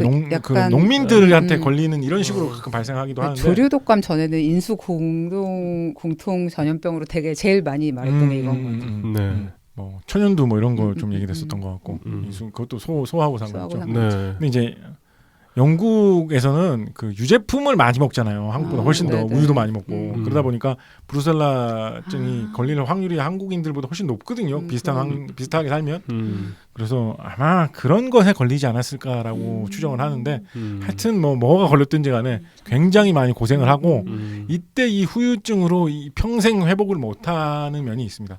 그래요? 예를 들어서 평생 뭐 그런 그 뭐라 그러죠? 만성 통증 뭐 이런 거에 좀 시달리고 예전에 기력을 회복 못하고 이런 게 평생 갑니다. 그러니까 그야말로 몸을 바쳐서 이 2년 동안 전쟁터에서는 그야말로 몸을 바쳐서 열심히 일했던 거죠. 나중에 뭐 그런 것도 있어요. 그 전사한 뭐 그런 실종된 전사한 그 병사들인 것 같아요. 전사한 병사들한테 편지, 그러니까 그 유가족들한테 자기가 직접 편지 써가지고 보내고 뭐 이런 일도 뭐 열심히 하셨다 이런 굉장히 정말로 헌신하신 거예요.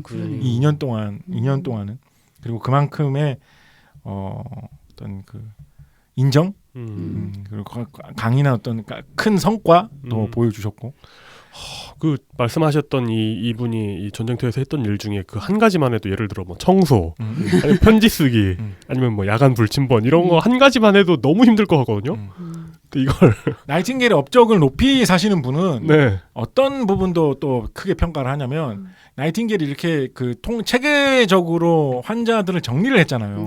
야전 병원을 정리를 하고 그렇게 하면서 병사들 중에 그러니까 다 부상당한 병사들 중에 혹은 병에 걸린 병사들 중에 상태가 특히 위중한 사람들은 따로 관리를 하는 그런 곳을 만들었거든요. 집중치료실. 네, 그리고 이것이 바로 현대 집중치료실의 원조다라고 이야기하는 경우도 있습니다. 네. 뭐 개념으로는 그럴 수 있죠. 뭐 다른 현대 집중치료실 들어가는 사람이 내가 그건 뭐 더 먼저 했다고 봐야지. 그거 뭐 그렇게 치면 고려시대 무슨 격리 막 고란족하고 싸우다가 많이 다친 사람 옆에 딴천막에 치료했으면 그것도 집중치료실이야? 뭐 이렇게 하면 좀 그렇긴 하긴 할 텐데 하여튼 뭐 체계적으로 병원을 운영하는 과정에서 그런 게 도입되었고 또 그것이 영향을 끼쳐가지고 야 나이팅게일은 그렇게 했대라는 게 사람들한테 계속 퍼져나갔거든요. 영국에서. 영국을 또 넘어서 세계적으로 그렇게 하다 보니까 또 영향을 미친 면이 많이 있었기 때문에 집중치료실의 창시자가 나이팅게일이다 라고 하는 말도 뭐 아주 큰 과장은 아니다라고 좀 보고 싶습니다. 오늘 또 특히 나이팅게일 편이니까. 그렇게 해서 전쟁이 끝날 때쯤이 돼가지고 이 야전병원이 철수를 할 때 모든 간호사들이 다 돌아가고 마지막 인력이 철수를 할 때 나이팅게일은 마지막 최후의 사람으로 철수를 해가지고 영국 본국으로 돌아왔다고 합니다. 네. 그렇게 해서 영국에 돌아온 후에는 영국의 여러 가지 이런 주로 의료를 초점에 두고 이런 제도 개혁 혹은 그런 새로운 체계의 보급 이런 쪽을 위해서 노력을 많이 합니다. 특히 나이팅게일에 대해서 굉장히 많이 사람들이 칭송하는 대목은 뭐였냐면 통계 자료, 통계학적인 그런 분석 이런 것을 대중화시켰다라는 측면입니다. 사실 그러니까 예를 들어서 제일 많이 언급하는 게 뭐가 있냐면 나이팅게일이 크림 전쟁 당시에 사망했던 병사들의 사망 원인을 사망했던 사람들의 숫자와 그 사망 원인을 도표로 그려가지고 정리한 진짜요? 표가 있어요. 그 이제 약간 이렇게 원형 모양으로 이렇게 비슷하게 했는데 그거를 이제 장미 도표라고도 하고 로즈 다이어그램이라고도 하는데 장미 모양처럼 생겼어요. 그래서 좀 독특하게 표를 만들어가지고 그걸 표시하는 그런 그림을 그렸거든요. 그래서 한눈에 딱 보면 병사들이 총 맞아서 죽은 병사들보다 이상한 전염병 때문에 죽은 병사들이 훨씬 더 많구나. 그것만 잘 관리해줘도 훨씬 더 많은 병사들을 살려서 고향으로 돌려보낼 수 있구나라는 걸 딱 누구나 보자마자 느낄 수 있게 그 도표를 직접 개발을 해가지고 실어서 사람들한테 보여줬거든요. 영국의 정책을 위반하는 사람들한테 그것이 제일 대표적으로 칭송을 받는데 그런 방식으로 일단 자료를 체계적으로 수집하는 것의 중요성에 대해서는 스쿠타리에서 크림 전쟁 도중에 화끈하게 보여줬었죠, 그죠? 그리고 그렇게 수집한 그 숫자들을 바탕으로 그 자료들을 바탕으로 해가지고 시각화하고 통계를 내가지고 보여주는 그 측면에 대해서도 굉장히 많은 성의를 기울인 거예요. 19세기 중반에 영국에서 통계학이 급속히 발전하고 있었습니다.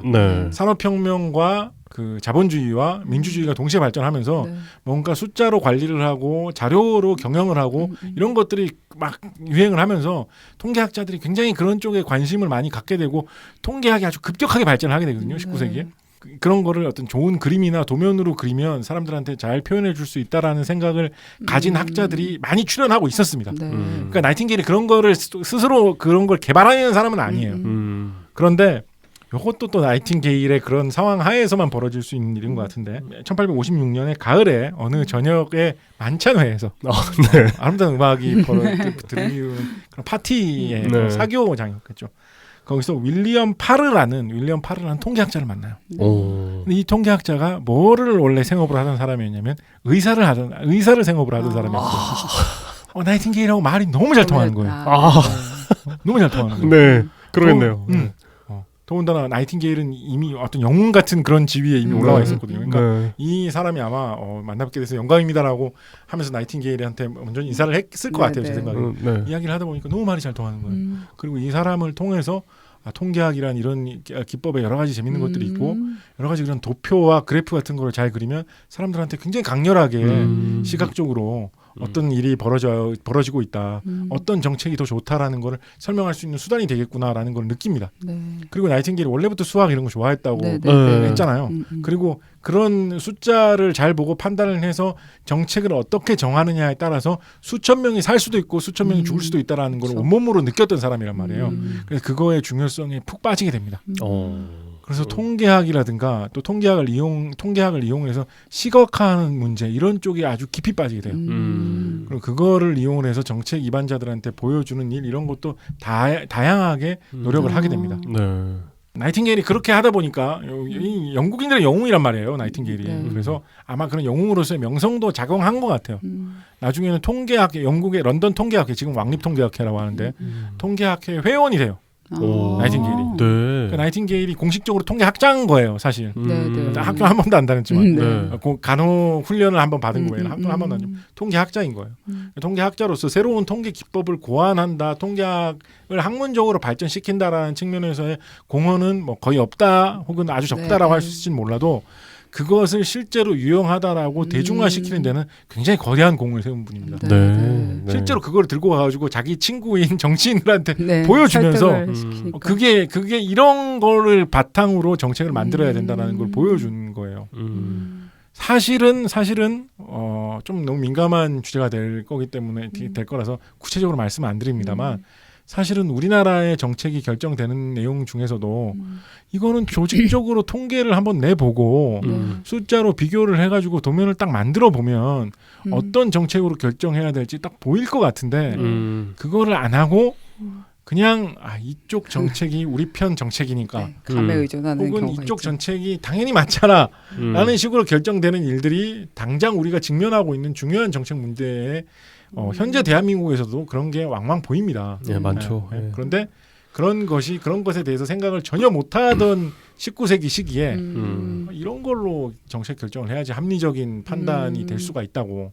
그리고 그렇게 결정을 하는 근거를 이런 도표로 시각화해서 사람들한테 보여줄 때 민주사회에서 더 많은 시민들한테 납득해 줄 수 있다고 나이팅게일이 보여준 것입니다. 그렇군요. 사실 통계학과 그런 시각화도 결국은 뭔가 민주주의랑 되게 연관된 개념이네요. 그러고 보니. 그렇죠. 네, 사람 한 명 한 명의 목숨이 되게 중요하고 설득하는 게 중요한. 그러게요. 그래서 나이팅게일의 업적을 요즘에는 이런 쪽으로 또 많이 평가해요. 특히 이쪽에 요즘 또 뭐 빅데이터, 빅데이터. 뭐 그렇죠. 네. 이런 거 많이 유행하잖아요. 네, 요즘에 네. 뭐 데이터 통계 사이언스 물리학 뭐 뭐 이런 이런 거. 거 많이 유행하잖아요. 그러니까 뭐 좀 과장해서 말하는 분들은 뭐 나이팅게일이야말로 원조 데이터 사이언티스트다 뭐 이런 식으로 얘기를 하고 그런 식으로 많이 하는데 사실은 이런 부분은 좀 가려져 있었죠. 이런 부분 많이 강조가 안 돼 있었죠. 네. 간호사로서의 맞아요. 그 희생적인, 사람을 구했다라는 그 측면이 워낙 강조가 됐어가지고 나이팅게일이 간호 쪽에서 영향을 크게 미친 거는 짧게 요약해 보면 그 두 가지 정도입니다. 지금 앞서 말씀드렸던 위생의 중요성을 강조하는 데 대해서 굉장히 큰 공헌을 했었고, 네. 그다음에 좀 작달막한 작은 주제로는 아까 말씀드렸듯이 무슨 집중치료실이라든가 병원의 어떤 구조 설계 이런 데 대해서 나이팅게일이 아이디어를 낸 부분이 좀 많이 유행된 측면도 좀 있어요. 네. 뭐 그런 것도 있었고.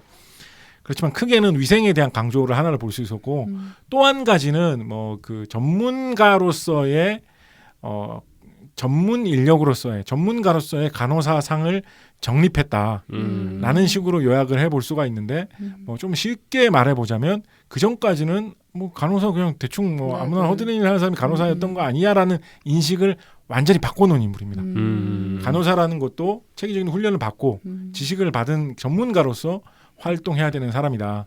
라는 그 전환을 가져온 사람이 나이팅게일이다. 라고 이야기해 볼 수 있겠습니다. 그러니까 내가 이 일을 예를 들어 진짜 열심히 해서 누구처럼 될 수 있는데 이렇게 했을 때 나이팅게일처럼 될 수 있다고 하는 그 잡은 좀 완전 달라질 것 같아요. 이전하고는. 그래서 뭐 나이팅게일 훈련 학교, 뭐 나이팅게일 간호사 학교 뭐 이런 것도 영국뿐만 아니라 세계 각지에 계속 건립이 되고 그런 식으로도 그게 계속 펼쳐져 나갑니다. 다만 나이팅게일에 대한 비판도 많이 있습니다. 이런 간호 요쪽에 대해서 특히 비판 중에 뭐 쉽게 이야기할 뭐 지금은 사실 이렇게 어떻게 보면 비판거리도 안 될 만한 걸로는 종교적인 의식을 좀 너무 강조한 것 아니냐. 나이팅게일은 그 어떤 종교를 가져야만 무슨 간호사가 될 수 있다 이런 거에 대해서는 기본적으로는 벗어나려고 오히려 했었던 인물이긴 하거든요. 아까 뭐 파리에서 경험 뭐 이런 거 말씀드렸었잖아요. 그렇긴 한데 그럼 무슨 우리 종교를 믿어야지 간호사가 될 수 있다 이런 건 아니었지만 대신에 간호사의 어떤 그런 일을 하는 데 있어서 그런 종교적인 신념이나 그런 헌신을 굉장히 중시한 거예요. 그게 있어야만 간호사다라는 식을 굉장히 강조한 거예요. 약간 현대 사회에서는 그대로 적용이 안 되는 측면도 있죠. 네. 간호사도 사람인데 그렇죠. 헌신하면 뭐 저절로 없던 기운이 솟아나는 것도 아니고 네. 그렇죠. 없던 밥이 생기는 것도 아니고 간호사도 다 월급 받고 밥 먹어야지 일할 수 있는 사람인데 그렇죠. 그런데 네. 그거를 약간 도외시하고 너무 그런 종교적 헌신, 뭐 종교적인 것은 아닐지라도 헌신을 자기가 종교적인 그런 그런 게 것에 있으니까. 그런 것 때문에 헌신을 한 사람이다 보니까 네. 그런 그 조건 없는 헌신 같은 걸 너무 좀 지나치게 강조한 건 아니냐. 나이팅게일처럼 먹고 살 걱정이 없는 사람들만을 위한 어떤 그런 정신 상태를 강조한 건 아니냐라는 식으로의 비판도 있습니다. 가능한 비판이네요. 또 네, 딱 그런 생각해보니까. 비판도 네. 있습니다. 또 한 가지는 뭐 굉장히 원초적으로 나이팅게일이 위생관념을 보급했다라는 측면에서는 굉장히 칭송할 만하지만 너무 의학 지식이나 간호사의 경험, 실전 경험이 너무 없이 너무 어마어마한 일에 너무 함부로 나섰다. 이런 것이 과연 과학인으로서의 어떤 그 과학기술 인력으로서의 바람직한 태도인가 이런 부분에 대해서 비판하는 그런 사람들도 있습니다. 그렇게 하면 안 된다는 것을 보여줬다는 면에서 뭐 업적이라고 볼 수 있을까요? 아니 근데 사실 뭐 과학 기술인이었다 아니었다는 본인한테는 그렇게 중요한 일이 아니었을 것 그렇죠. 같고 그런 나는 면도 사람 있죠. 많이 살렸으니까 됐어 이런 식으로 생각은 하셨을 것 같고 그래서 그런 식으로 나이팅게일을 비판하는 그런 쪽에서는 비판하는 이야기로서는 뭐 좀 짧게 말씀드리면 제일 많이 비판하는 게 나이팅게일의 인도 사업 쪽에 대해서 많이 비판을 합니다. 네. 인도랑 인디아. 네. 네. 이때가 1878년. 1878년이면 나이팅게일이 60대가 60이 좀 되기 전 50대 후반 정도가 됐을 때 빅토리아 여왕이 당시 영국 여왕이었죠. 나이팅게일이 어렸을 때부터 여왕이었는데 이때까지 여왕이었어요. 이 빅토리아 여왕이 인도 황제 즉위를 합니다.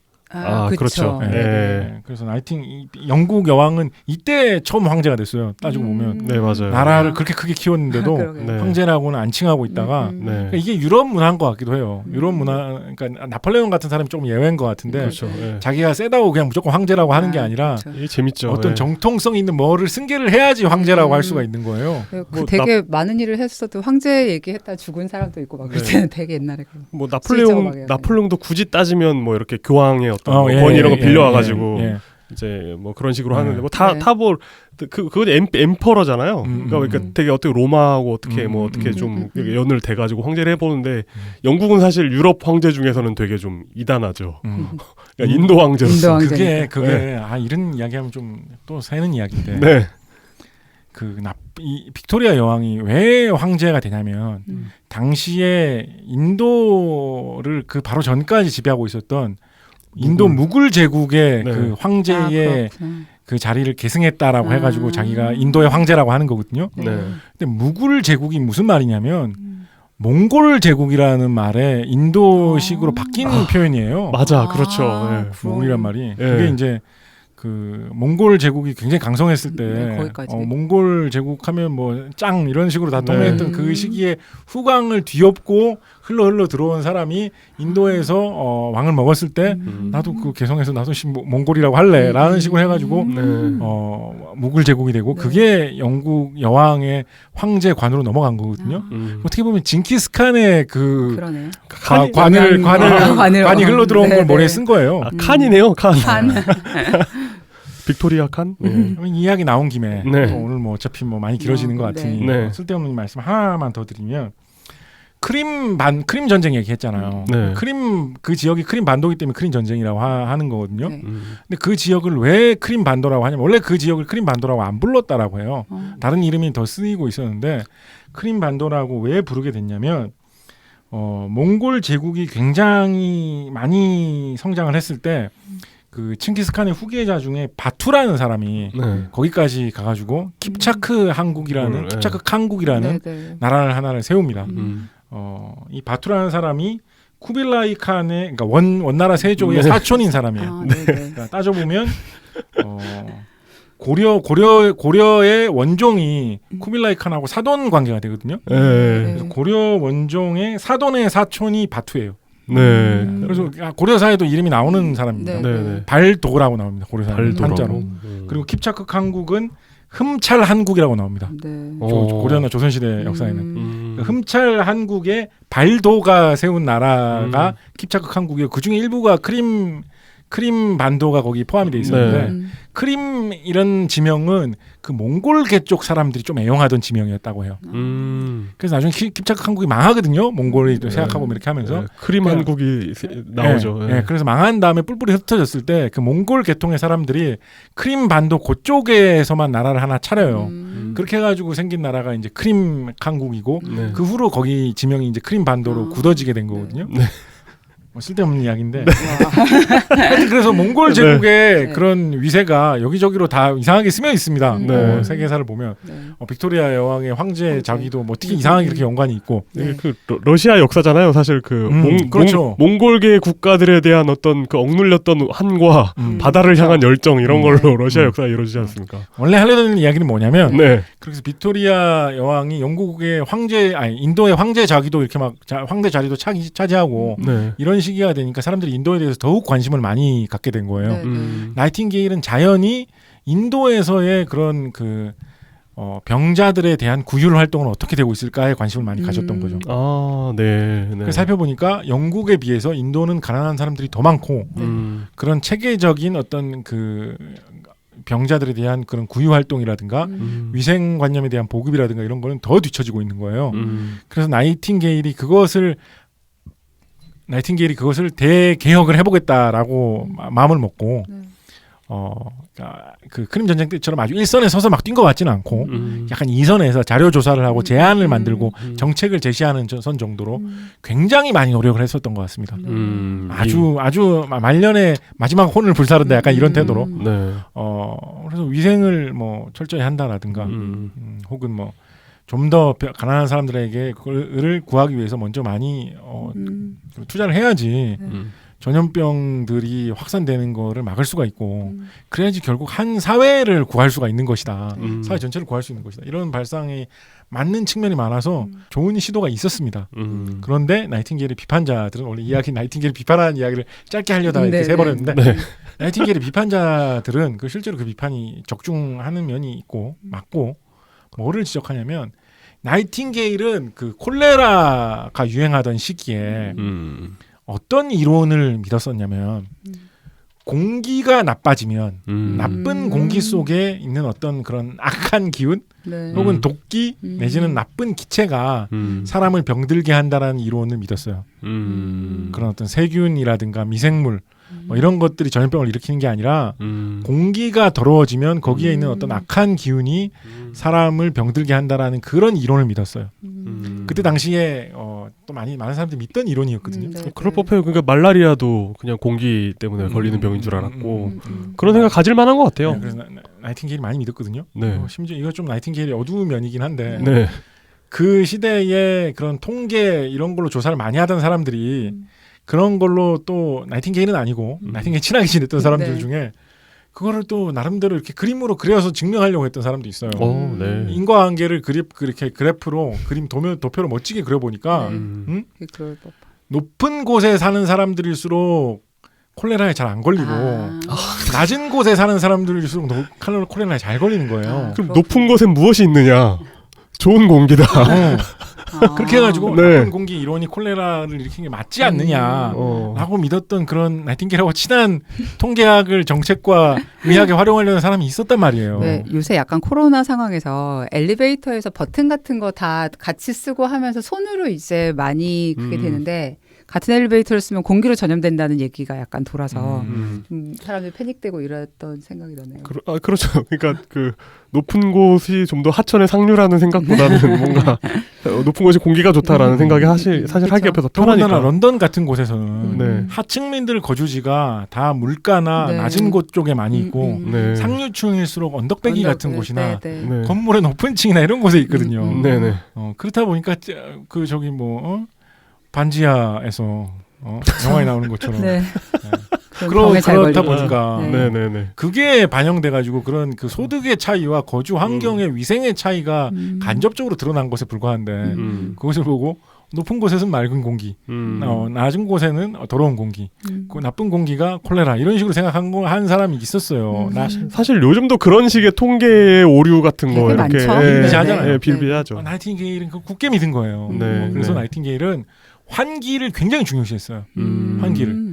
당연히 환기 잘하면 몸에 좋은 영향도 많이 있죠. 네, 네. 그리고 그게 그렇게 환기를 잘하고 이렇게 하려면 당연히 위생도 전반적으로 개선되는 네, 그런 네. 방향 중에 하나고. 그렇죠. 그래서 나이팅게일이 크림 반도에서는 크림 전쟁 중에는 그게 통했어요. 그렇죠. 잘 먹혔어요.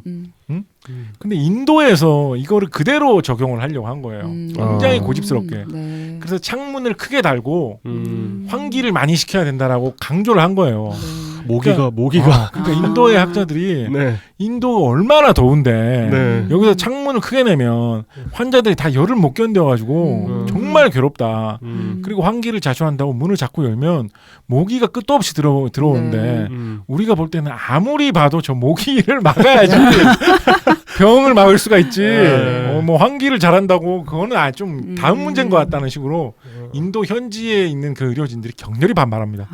그래서 진짜 해봐서 아는 데가 정말 위험한 것 같아요. 이거 내가 크림에서 해봤어. 막 약간 이렇게 하지 않았을까? 나이팅게일 인도에 안 가보신 거죠? 안 가봤죠. 네. 그러니까 이런 판단이. 뭐 가봤을 수는 있을 것 같아요. 네, 여행을 네. 워낙 많이 하셨으니까. 근데 네. 이거는 인도에 가보고 내리신 판단은 아니에요. 네, 그렇죠. 그렇죠. 나이팅게일은 환기를 엄청 강조하거든요. 네. 그러니까 이분의 나이팅게일의 그 19세기식 간호의 정신을 상징하는 말로 뭐가 있냐면 간호의 역사 이런 책 봐도 자주 나오는 말입니다. 네. 나이팅게일은 어떤 거를 강조하냐면 간호는 병을 다루는 것이 아니라 환자를 다루는 것이다라는 이야기를 해요. 그러니까 환자의 전반적인 복지를 살려줌으로 인해서 환자를 건강하게 해주는 것이 간호의 목표라는 식으로 이야기를 많이 했어요. 나이팅게일은 병을 치료하는 거는 의학과 그런 생물학의 다른 쪽이고 간호는 환자란 이 사람의 복지를 증진시켜주는 일이라는 개념으로 나이팅게일은 그걸 굉장히 중요시했거든요. 네. 또 종교적인 그런 성향하고도 연결돼 있는 것 같아요. 인간을 구하는 거, 인간의 또 따뜻한 인간으로 접근하는 거 이런 거. 당시에 비정한 19세기의 영국 사회에서 부족했던 거. 그거에 많이 빠져 있었던 분이시거든요. 그러니까 이분은 그 영국의 그런 빈자층을 위한 그런 칙칙한 구덩이 같은 그런 병원을 혁파를 하고 넓은 창문에서 따스하게 쏟아지는 햇살이 있고 항상 신선한 공기가 들어오게 환기를 많이 해주는 그런 편안한 환경이 정말로 중요하다라고 입이 닳도록 강조를 하셨어요. 근데 그거에만 이렇게 매몰돼 있다 보니까 미생물이 병의 원인이라는 새 이론이 지금 막 나와 있는데 인도에도 그걸 그대로 적용한다는 오판을 하셔가지고 나이팅게일의 어떤 안 좋은 일면으로 나이팅게일 비판자들이 많이 손꼽는 사례가 나이팅게일의 그 인도 개혁 사업에서의 실패를 손꼽습니다. 불행인지 다행인지 나이팅게일의 이런 도전은 실행으로 옮겨지지는 않고 그 전 단계에서 끊겼습니다. 다행이네요. 여기서 얻을 수 있는 교훈은 외국에서 사업하려면 외국으로 가야 된다. 현지 알고 있어야죠. 현지의 사정을 알아야 된다라는 교훈을 얻을 수 있네요. 그리고 그 비슷한 시기에 조금 더 시기상으로 조금 앞선 시기이기도 한데 이렇게 여러 가지 일들을 하다 보니까 당연히 어떤 빈부의 격차라든가 이런 쪽에서 오는 문제에 대해서도 좀 관심을 많이 갖게 되셔가지고 영국의 우리 옛날식 번역으로는 구빈법이라고 하는 것 같은데요. 빈법? 예, 메트로폴리탄 푸어 빌이라는 게 있습니다. 영국에서 빈민촌 같은 그런 대도시 저소득층 복지를 위한 그런 법안을 통과시키는 데에서도 적극적인 지지 운동을 하셔가지고 많은 도움이 되었다. 이런 평에 대해서도 좀 좋게 평가되고 있는 그런 면도 있습니다.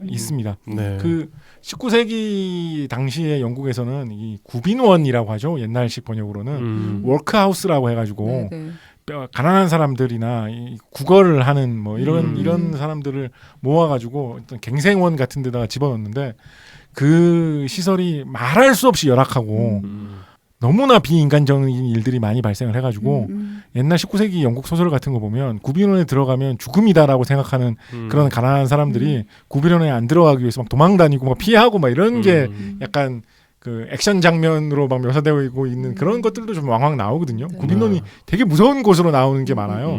말만 들어보면 네. 그런 사람들을 갱생시켜주기 위해서 뭐 이렇게 새 기회를 들어주는 그런 기관인데 그런 병폐를 나이팅게일이 안 거예요. 보유층이면서도 이런 여러 가지 일들을 하다 보니까 그래서 그걸 알고 그런 거를 개혁하는 법안을 만드는데 굉장히 많이 노력을 했고 실제로 그건 성사화돼서 또 밝은 면으로 많이 조명받고 있는 사업이죠. 우리나라도 뭐 20세기 후반 정도에 비슷한 그런 사건들이 있었어요. 무슨 뭐 복지원 네네 이런 그렇죠 쪽에서 그렇죠.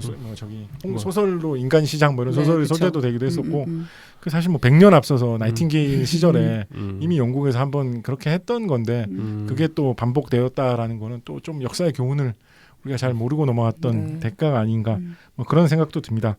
그렇게 해서 말년까지 그렇게 드문드문 사회 사업 이런 것들을 여러 가지로 하시면서 잘 지내시다가 네. 1890년에는 녹음도 한번 하시고 네. 그런 식으로 잘 사시다가 한 1900년 20세기가 될 때쯤 해서는 그러니까 80살 정도 될 쯤이었겠죠. 그때쯤이 돼서는 약간 너무 쇠약해지셔가지고 약간 정신이 오락가락하시고 그러셨다고 해요. 네. 그런 상태로 뭐 좀 거동도 불편해지시고 그런 몸으로 한 9년에서 10년 정도 그 네. 정도 사시다가 1910년에 잠을 자다가 너무나 평화롭게 세상을 뜨셨다고 합니다. 이럴 때는 이제 하나님 곁으로 갔다 이런 식으로 말해야 될 것 같아. 편안하게 그렇게 가셨다고 하니까. 본인이 유언을 남기기로 아마 여러 가지 그런 그 자기 굉장히 부유한 집안에서 태어나가지고 그러면서도 굉장히 가난하고 병든 사람을 돕는 일을 하면서 영국인들의 우상이 되는 그런 삶을 살고 뭐 여러 가지로 생각을 하다 보니까 그런 생각이 드셨을 것 같은데 유언을 남기기로 묘지는 정말 단촐하게 아무것도 없이 해라 그렇게 유언을 해줬고 그리고 내가 사망하면 시체는 의학 발전을 위해서 기증을 해라 그렇게 유언을 하고 떠나셔가지고 영국 정부에서는 당연히 저기 웨스트민스터 사원으로 그런 제안도 들어왔는데 유언이 있기 때문에 아주 단촐한 묘비에 정말로 아무것도 안 적혀 있대요. 그냥 나이팅게일 이름하고 몇 년에서 몇 년 숫자만 적혀 있대요. 그러니까 이분이 그 영국 내에서의 위상만 따지면 웨스트민스터로 가도 손색이 없는 레벨이신 거군요. 크림 전쟁이 그 그레이트 게임을 상징하는 전쟁 중에 하나인데 네. 고문도 사건 이런 것도 있지만 상징적인 사건 중에 하나인데 크림 전쟁에서 유명한 사람이 누가 있어요? 그렇죠. 그렇죠. 나이팅게일이 제일 유명합니다. 두 번째로 유명한 사람 누구 있을까요? 두 번째로 유명한 사람? 크림 전쟁 때 열심히 싸운 영국의 장군 중에 카디건 백작인가 하는 사람이 있습니다. 카디건. 그 사람이 그 아까 얘기 나왔던 그 전투 지휘관 아니에요? 지휘관은 아닐 거고요. 아마 거기서 싸우긴 했을 거예요. 네. 카디건 그 백작은 뭘로 유명하냐면 카디건을 만들었나요? 크림 전투에서 날씨가 추워가지고 카디건을 입고 싸웠대요.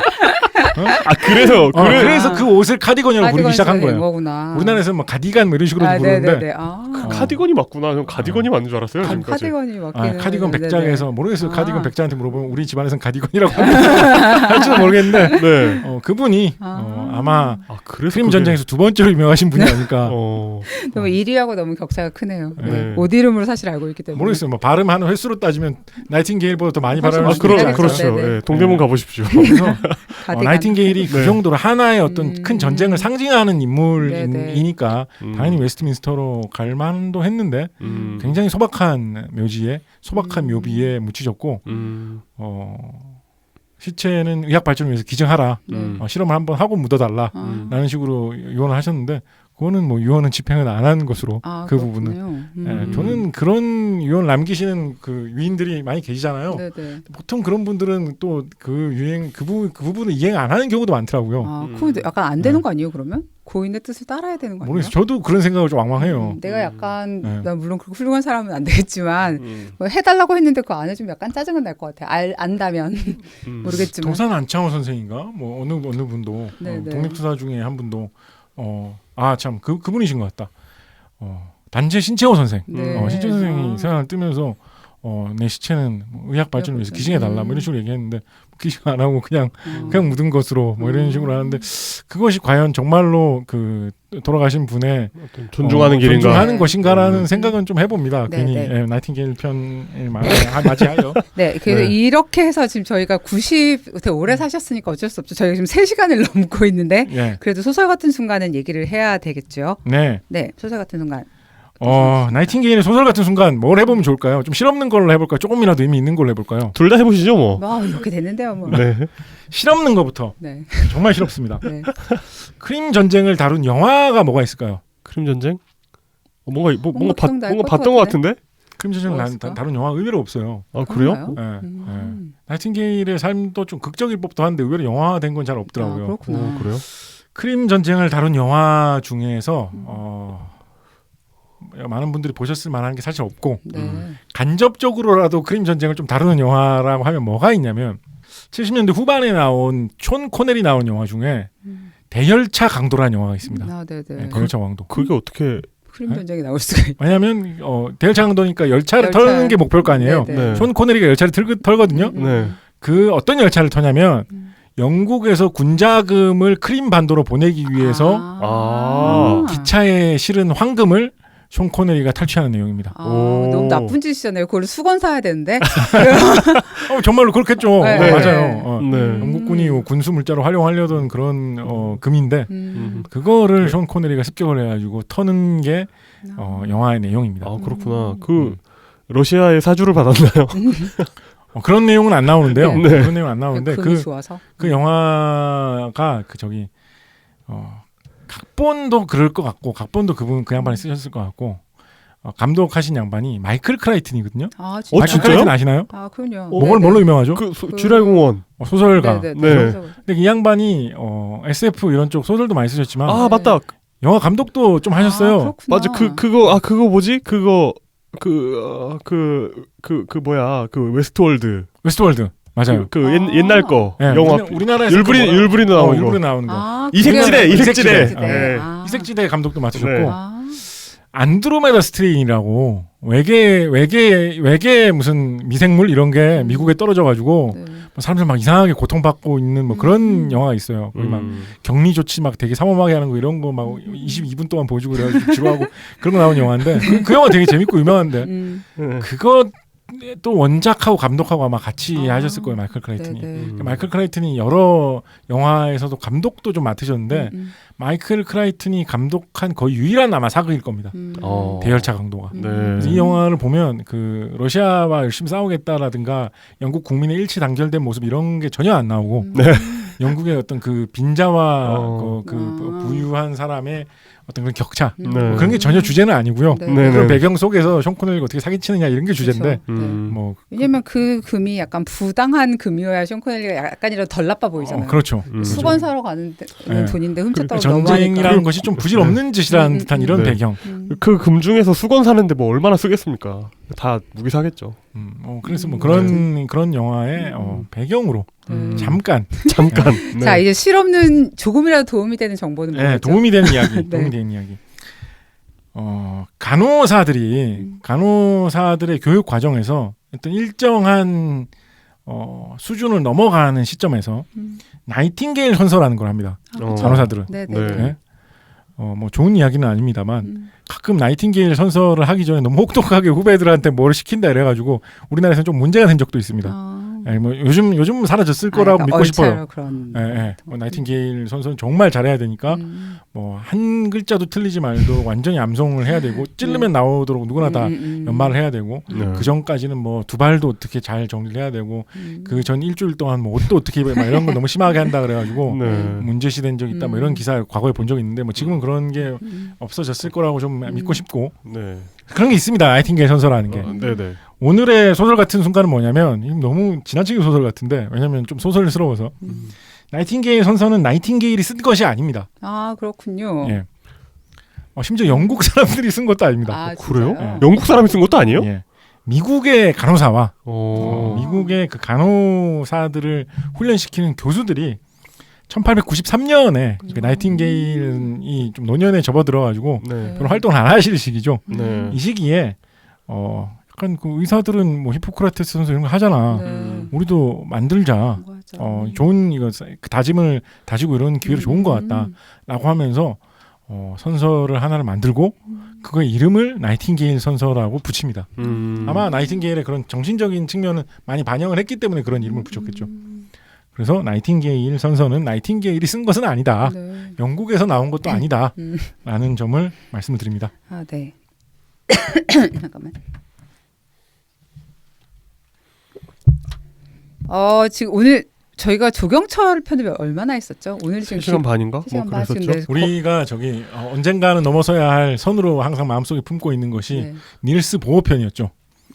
닐스 보호 편은 이거보다 더 길게 했었나요? 닐스 보호 편을 엄청나게 길게 했어요. 제가 그 정확하게 지금 기억이 안 나는데 닐스 보호 편을 보고 가가지고 집에 가가지고 그 바람과 함께 사라지다 영화 있지 않습니까? 네네. 엄청나게 길잖아요. 그 상영 시간하고 비교를 해보니까 닐스 보호 편을 한 7분인가만 더 길게 하면 바람과 함께 사라지다 처음부터 끝까지 시간 정도가 되더라고요. 네. 그동안의 어떤 그 타라에서 일어난 일과 이 스튜디오에서 일어났던 일을 비교하면 정말 굉장한데 사실 오늘도 지금 한 3시간 반이 좀 넘어서 뭐 비교할 수 있죠. 지금 이건 크림 전쟁이고 네. 바람과 사라지다는 남북 전쟁이니까. 그러네요. 네. 시기도 별로 멀지 않군요. 네, 그렇습니다. 중요한 건 아니지만 어쨌든 그래서 격동 500령 나이팅게일 편 오늘 진행해봤고요. 저희가 다음 달에는 원래 뭐 에드워드 제너니, 존 스노우니 이런 분들을 요새 약간 이 코로나 시대에 맞춰서 하려고 했는데 저희가 다음에 찾아올 때까지는 이 씬이 정리되기를 바라면서 네, 그렇습니다. 네, 네. 그래서 정리 더 돼야죠. 이상은 네. 아무도 이제 전염병과 공중보건에 대한 얘기를 더 이상 하고 싶지 않을 수도 있다라는 생각에서 다음 달에는 저희가 토마스 에디슨을 다뤄보려고 합니다. 그래요? 네, 그렇습니다. 왜 뭐 어떤 느낌이신 거죠 지금? 뭐라고 해야 되나 너무 너를 띄워서요? 너무 유명한 사람? 네네. 이런 거 해야죠. 네, 네. 해야죠. 피해갈 수는 없죠. 네, 네. 그러니까 그 원래 이제 너무 유명한 사람들이 가지고 있는 우리가 너무 유명하지 않은 얘기들을 듣는 것도 되게 재밌는 일이어서 네. 제가 오늘 녹음을 하면서 약간 절감한 게 있어요. 네. 뭐죠? 그 이야기거리가 과학적으로 기술적으로 인생적으로 할 게 그렇게 많지는 않다라고 생각을 해가지고 네. 방심을 하면서 격가지 이야기를 많이 하기 시작하니까 끝이 없네요. 네. 훅 나가는 것 같아요. 네. 그럼요. 네. 그래서 오히려 이분 이야기거리가 많구나. 좀 조심해야겠다. 이건. 니콜라 테슬라 뭐 이렇게 이야기거리가 많은 분일수록 오히려 네. 이걸 다 하려면 진짜 압축해가지고 핵심만 딱딱 말씀드려야지 하는 이런 편이 오히려 좀 좀 컴팩트하게 짧고 더 그쵸. 경쾌한 느낌으로 진행이 되는 것이 아닌가. 네, 사실 그러고 제가 아까 말씀드렸던 것처럼 요즘에 이제 그 집에 계신 분들 많아가지고 제가 시간에 대해서 조금 이렇게 여유 있게 생각하고 있어서 좀 그런 것도 있는 것 같고 하나도 말리지 않았잖아요 오늘은. 어때요? 뭐 가끔 뭐 격동 오면 좀 길게 해도 해야지. 길게 해도 되죠. 길게 해도 요즘 되는데. 뭐 스낵 컬처 시대에 다 뭐 스낵만 하면 무슨 재미예요. 뭐 네, 곰탕도 좀 끓여 먹고 이렇게 해야지. 네, 이제 약간 뻔뻔해지기까지 하셨네요. 저희가 에디슨 얘기를 예전에 테슬라 편에서 좀 잠깐 얘기를 했었어요. 네, 했죠. 근데 사실 그때 뭔가 성이 당연히 안 차시겠죠. 좀 할 얘기 많으실 테니까 다음 달에는 저희가 토마스 에디슨 편으로 다시 찾아올 예정이고요. 네, 다음 주에는 저희 그 항우연 특집 다시 한번 최근에 이뤘던 혁혁한 어떤 성과와 함께 최근 뉴스 보셨으면 어떤 성과인지 네, 아마 아실 것 아시지 같은데. 않을까. 천리안 투비. 네, 그렇습니다. 네, 그 얘기 조금 해보는 과학하고 앉아있네로 다시 돌아오도록 하겠습니다. 오늘 긴 시간 정말 수고하셨고요. 여러분들도 들어주셔서 감사합니다. 감사합니다. 감사합니다.